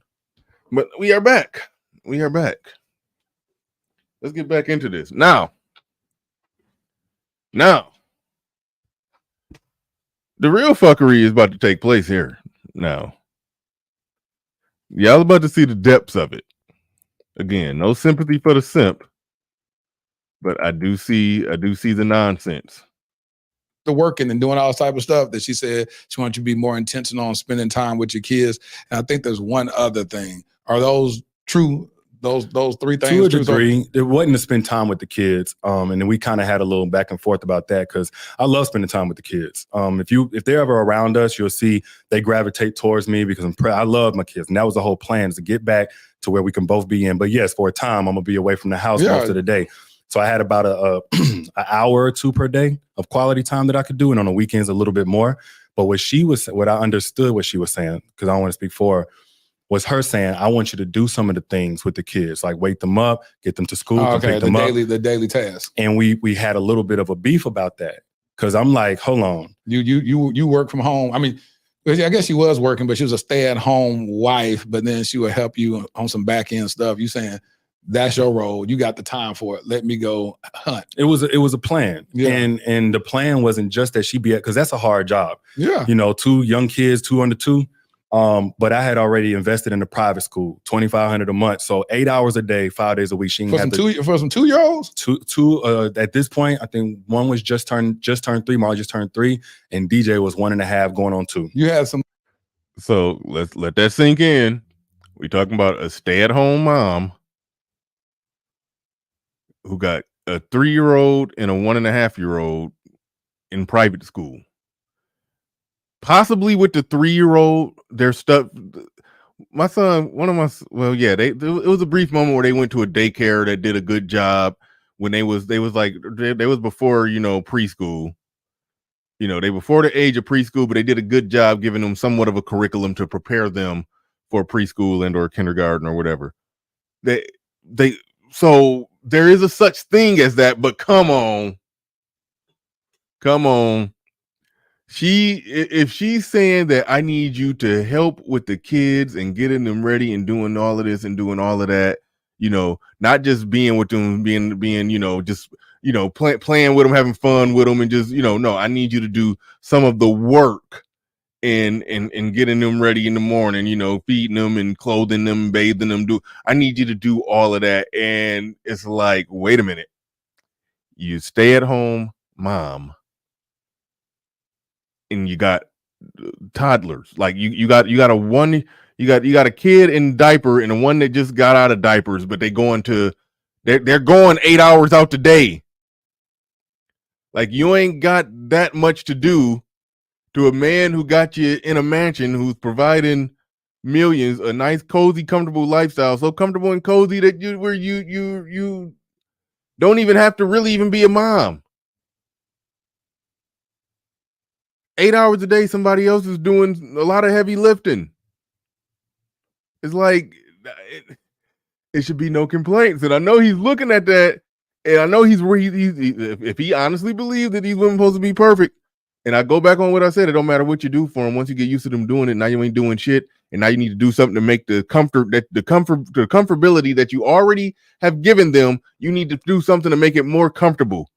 I don't need you out working, making the millions. I need you to do that. And I need you to do the shit that I'm supposed to do, but the shit that she's supposed to do is being subsidized or being outsourced by this private school. So-called private school. It's really a fucking daycare. Like, that's a daycare. Like, let's just call it what it is. We talking about a stay-at-home mom. Stay-at-home mom, stay-at-home wife that got the kids in daycare, but complaining to the man about he need to do X, Y, and Z at home with the kids. It's like, what the fuck? Some little kids in private school? No sympathy for the simp, but that's some fuckery. In private school, there's a little Goddard school down there because it was too young for pre-K. So it was a daycare, but it was a private school. They had a curriculum and everything else. So like I said, it was a daycare. It was a daycare. We go there Monday through Friday? Monday through Friday, 8 hours a day. What 8 hours a day. What was Danae doing then? Boom. That is the right question. What the fuck was she doing? Again, no sympathy for the simp, but that's some fuckery. So this was our conversation where we clashed on exactly what all she was doing. Because then we had babysitters. So she had raised some of these issues like, hey, the house is too big to clean. I'm really exhausted with the kids every day. Kids, 1.5 and 3-year-olds at daycare, 8 hours a day, 5 days a week. And there's babysitters and house cleaners. She wasn't doing shit. Now let that sink in every time you realize that she had the audacity to take the kids away from them. The kids that he's basically hiring you staff upwards of $4,000, probably paying $5,000 a month on staff, that's including the daycare, to take care of the kids for you. But you get mad at me and now you want to take them from me. It's like, I'm making your life so easy to where I'm paying people to take the kids from you, but you gonna get mad at me and take them from me, take them from me. They getting taken off your hands 24/7. Only time you want to be a mom is when you're mad. You want to be a mom and go to another state and actually take care of the kids when you're mad. But day to day, when you're not mad at me for something, now you want to now you need babysitters, nannies, and 8 hours a day daycare. Like, that shit is weird. That shit is weird, and that is some fuckery. And then average into the equation that the grandmama, who just 15 years older than his wife, is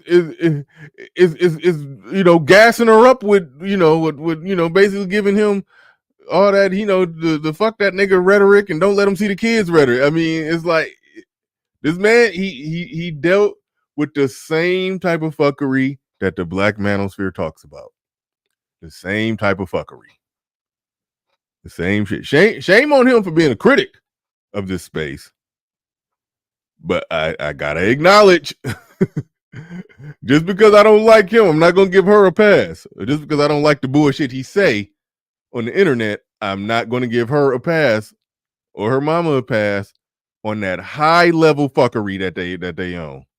So I already had said, okay, I understand. All I need you to do is tell me.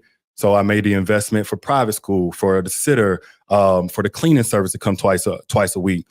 And whenever she had these demands, I'm like, look, I'm willing to do whatever it takes to get it back in your good graces, whatever. But I also want to be reasonable. If I'm working, paying every bill, you don't have to touch anything, whatever. And that includes the fun stuff and investing in this soft life thing. What are you going to be doing? That's what I asked. Because by this time, she's not working with the company anymore, actually. She wasn't working anymore. She had been said, I want to do my own thing. So I was like, whatever you want to do, I'll invest in. I want to support you. So I'm like, you're not working in the business. So what did she do? She had a clothing shop or something? Nothing at all at this point. She had talked about real estate and I paid for whatever it took for that, but she didn't really pursue it. I think at this point, she actually started doing the travel thing with her mom. And so, I helped what I could with that. What travel thing? Is it a travel agency? She had a travel agency with her mom. Her mom and her had their own business, what have you. So yeah, that was our clash. And I'm like, I don't think this is helpful. And I don't think this is sustainable because I'm not with this. I'm going to pay for everything and but then still get up in the morning, get the kids or whatever. I want to spend time with my children, but not take on responsibilities because at the end of the day, we still got work to do. So I forget where we was at with it, but that was what we had. Her list of homework included some things that we didn't necessarily agree on. But I didn't need her to tell me to get closer I was trying to pursue God at this point for myself. And I think it helped that she saw a lot of that initiative on my own. Because one of the pastors that she watches on TV, and then I ended up popping up with That's him. what she said. She said she was watching YouTube or watching something. You popped up down there at the altar in the service or something. Yeah, I didn't leave him alone. Because she said you was like, I'm finna start following this minister around. That's what you started doing? Something to that degree. We developed a rapport. I think this that crazy pastor that be casting out demons. Like one woman had like a semen demon that he like casted out of her. It was like weird. I'm gonna have to find that video. RM, type in Derrick Jaxn casting out demons. I guarantee. No, or type in semen. Hold on, I'm gonna type in semen demon. But you type in Derrick Jaxn casting out demons. I think they talking about this crazy. I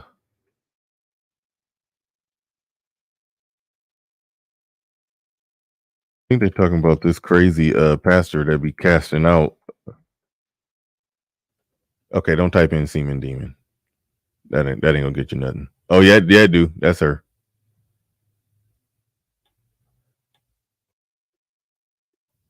Yeah, if you type in Derrick Jaxn casting out demons, I do believe you'll get.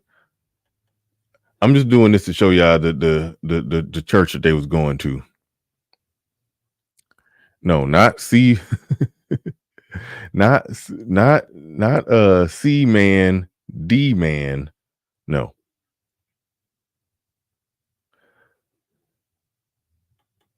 Yeah, let me get this up for you. This is one of those. If I don't show you, you're not going to know what I'm talking about.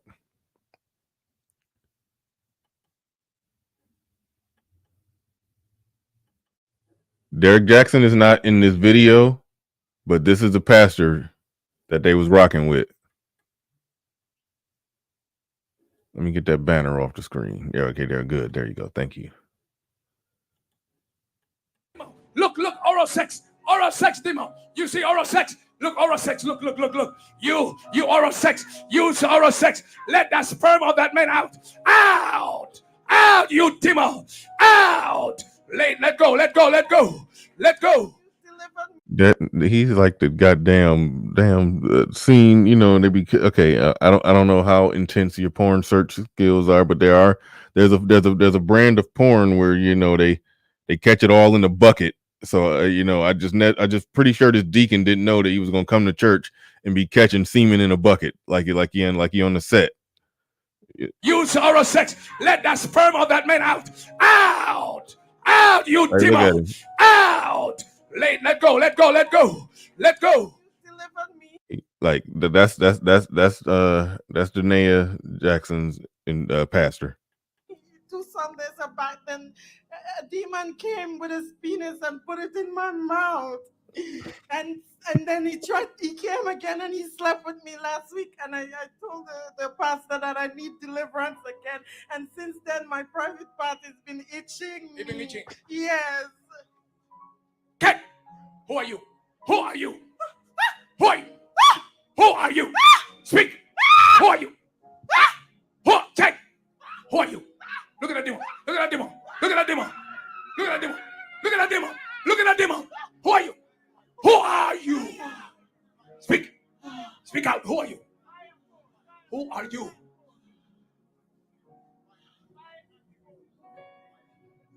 Jesus' name.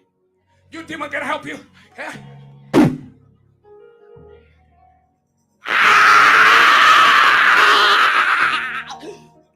Come up from the private part.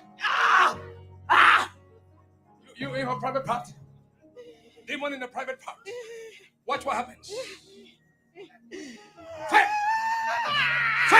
Is he spraying holy water on her?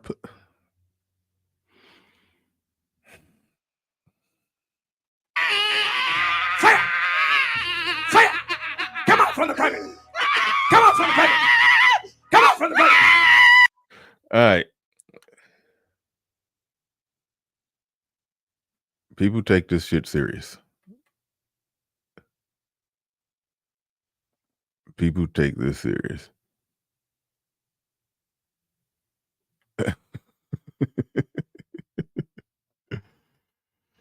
Oh man. All right, but just in case you think I'm making it up.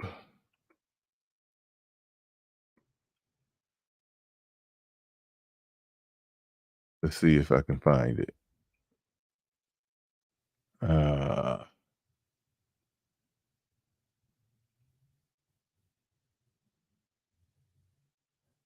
Damn it. I really want to find.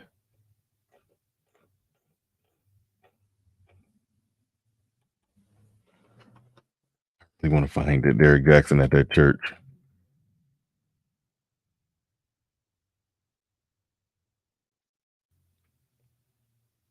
I really want to find it. I'm not going to be able to find it.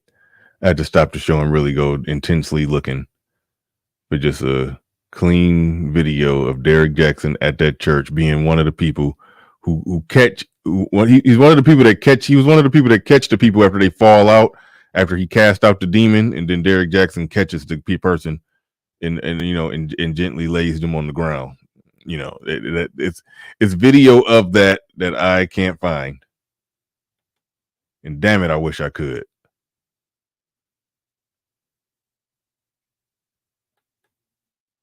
Damn it, I wish I could find that. But all right.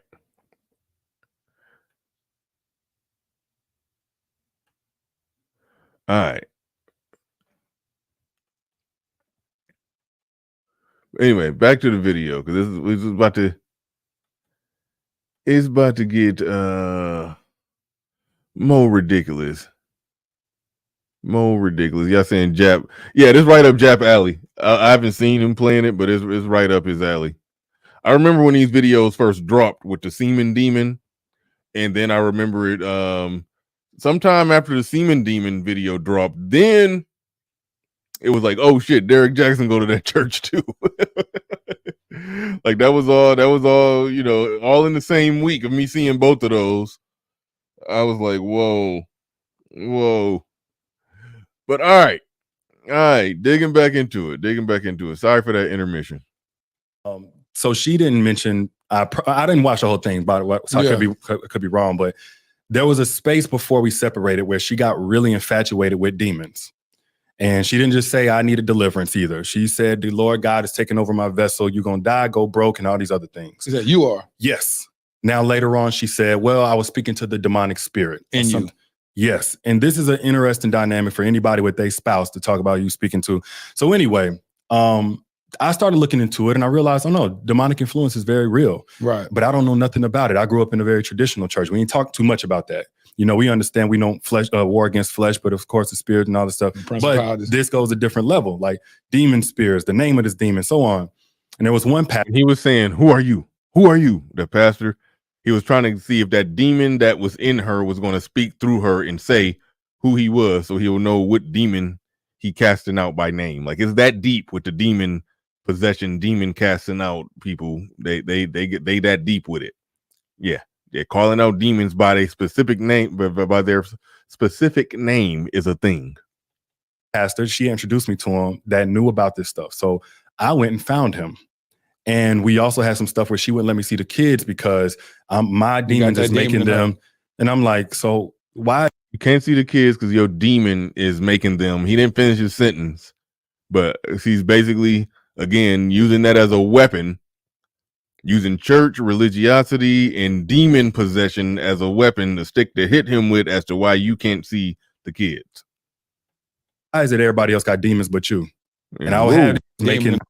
Ooh. And we also had some stuff where she wouldn't let me see the kids because my demons is making them. And I'm like, so why is it everybody else got demons but you? And I would have these conversations like, why everybody else influenced but you? And then we had this fight now where I felt like she asserted herself as my spiritual authority or my superior. She's so pure and angelic and God's first cousin. But then me, I'm just Lucifer's baby boy. I'm getting and he is firing back. It's like she dragged him with that shit that she did, and I seriously thought he was going to come up here and just plead guilty and hope that with good behavior and honesty that he'll get a lesser sentence. But nah, he came to fight. He like, no, he like, bitch, we going to trial. Like, I ain't copping no plea deals.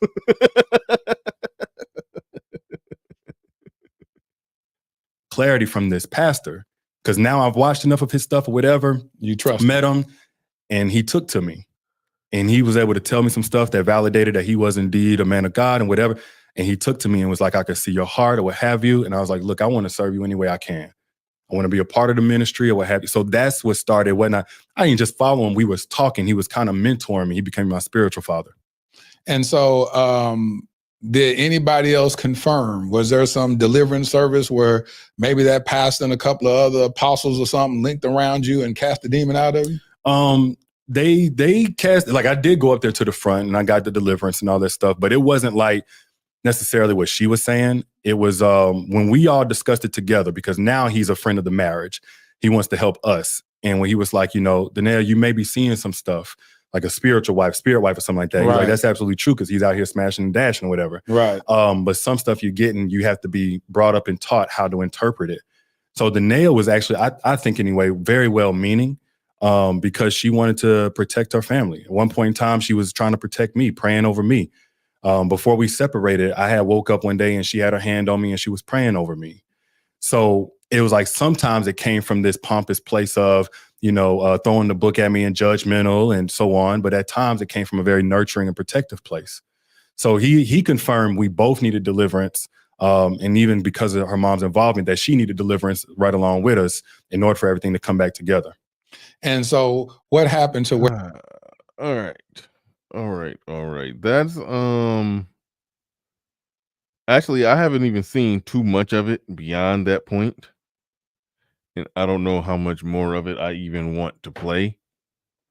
But that's the general gist of it. Y'all know my deal, y'all know my routine. I always say no sympathy for the simp. But that was some fuckery on her end that cannot be denied. That's some fuckery on her end that cannot be denied. Now, what I want to do, and I'm going to take one more shot at this. I think I just figured out what to type in so we can get Derrick Jaxn at the crazy semen demon church.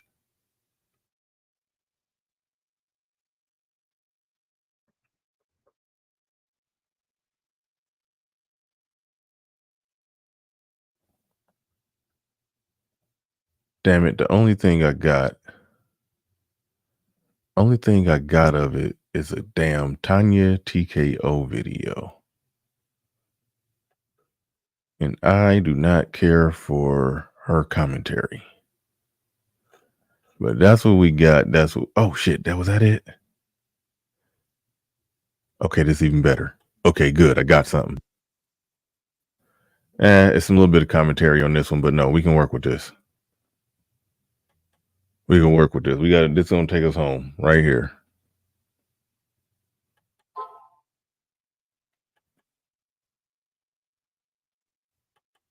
Sorry for the dead air, but I do want to. I haven't seen this like since it dropped. Hold up.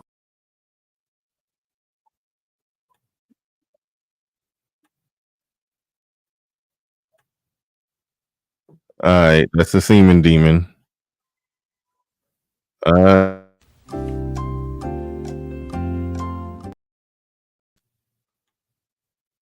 Holy shit, y'all can't see that? Damn it, my bad, y'all. I thought y'all could see. I thought I had the screen up. My bad.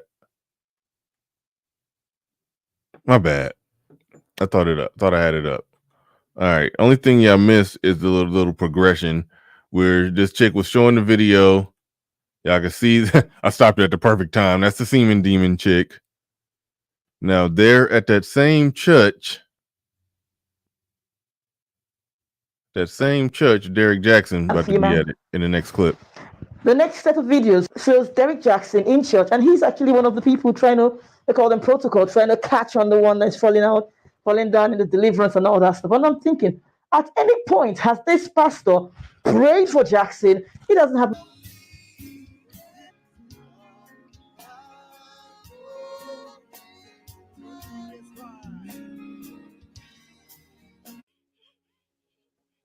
Yeah, that's him right there. That's him.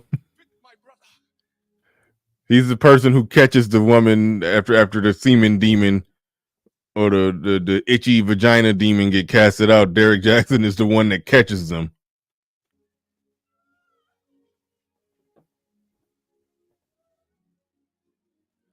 Or was the one. I don't think he still attend. This one he was trying to get his life right with the Lord, with his demon chasing wife. He was trying to do right.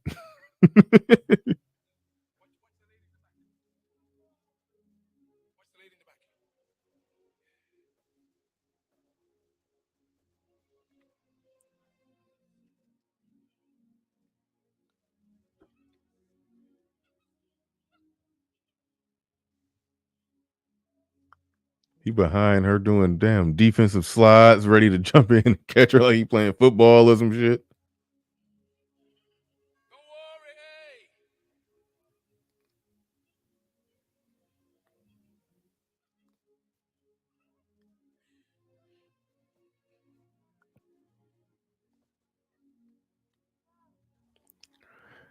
Now I'm sitting here clowning this, but I actually, yeah, I went to a church that wasn't this crazy, but it was on the spectrum.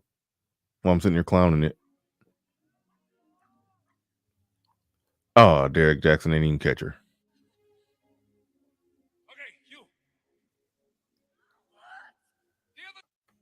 When they are attacking you, Jesus wants you to do. Church, say, demon, you know what Jesus Yes, I have to go right there. wants you to do. Therefore, at the count of 3, do what Jesus wants you to do. 1, 2, 3, go. There he goes.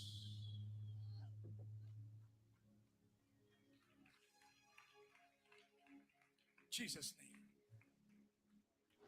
Team Jackson, what's going on? All we're hearing and all we're seeing is this pastor praying for women. How about Jackson? Leave your comments and tell me what you think. Yeah. Damn it. I didn't know that it was that small when y'all was watching it. Shit, I meant to have it like that so y'all could actually see it. Could y'all see that good or no?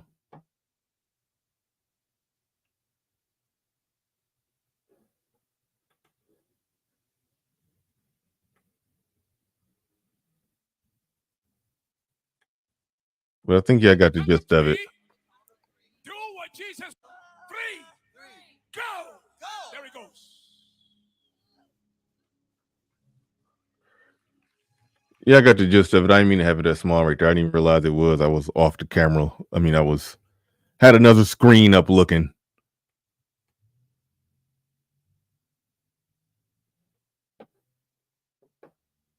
Yeah, in that situation, RM, you could click on it if you see me doing it. Oh, yeah, you would probably wouldn't know if I wanted it like that or not. But yeah, I definitely wanted y'all to be able to fully see the video.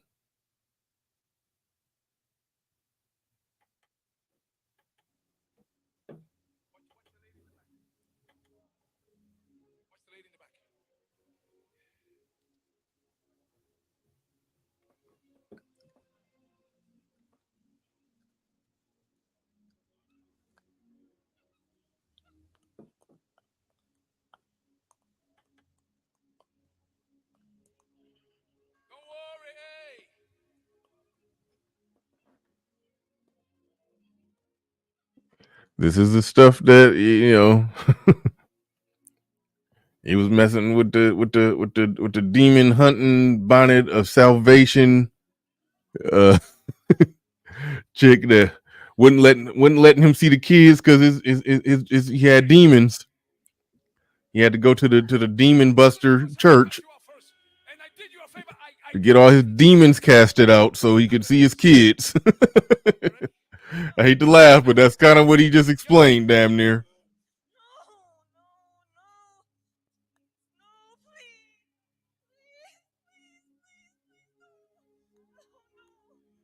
When they are attacking you, they are tough. When you are attacking them, huh? Okay, pick them up, let's.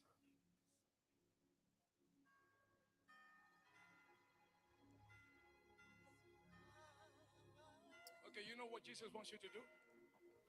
Church, say, demon, you know what Jesus wants you to do?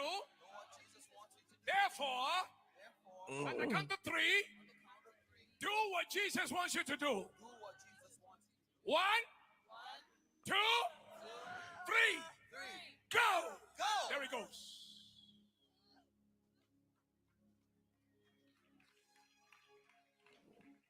Jesus' name. Team Jackson. Yeah. So yeah, that's what it is right there. That's what it is right there. That's the demon haunted church he was going to, that he was attending, and yeah.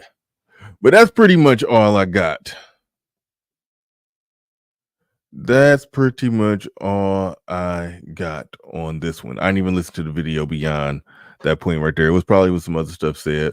But yeah, my conclusion is, as I was stating during the show, no sympathy for the simp, but we can't deny the simple facts. We can't deny the simple facts that she and her mama was on some hardcore fuckery. And I think he went through almost like some extra additional red pilling, so to speak. I think he more or less, somebody said boomba clat. Lord have mercy. Shout out to Keep It 100. He went through some red pilling in this process, even though one would argue that he was always red pill. He was just faking it. But I think it was some depths of this shit that he wasn't ready for. That whole mama being involved in the keeping them from the kids process, that's next level. Like, that's next level fuckery right there that he was knee deep in. So yeah. But I'd like to thank everybody for coming on out, for supporting the stream in any way that you support the stream, whether you like, share, subscribe, super chat, Cashapp, or watch with indifference. I appreciate each and every one of you. And with that said, well, before we get out of here, welcome to Machismo TV, the ultimate destination for modern men seeking to upgrade their lifestyle. Subscribe to Machismo TV and Saul T-Balls. We stream daily from 12 midnight to 8 a.m. Eastern Standard Time, the best male-centric content. Highlight reels without reviewing or providing any editorial bias to the content. We have done so much, with so little for so long, we are now qualified to do anything, with nothing. All right. Make sure you go subscribe to Machismo TV. And with that said, ladies and gentlemen, we are out of here. Peace. We gone.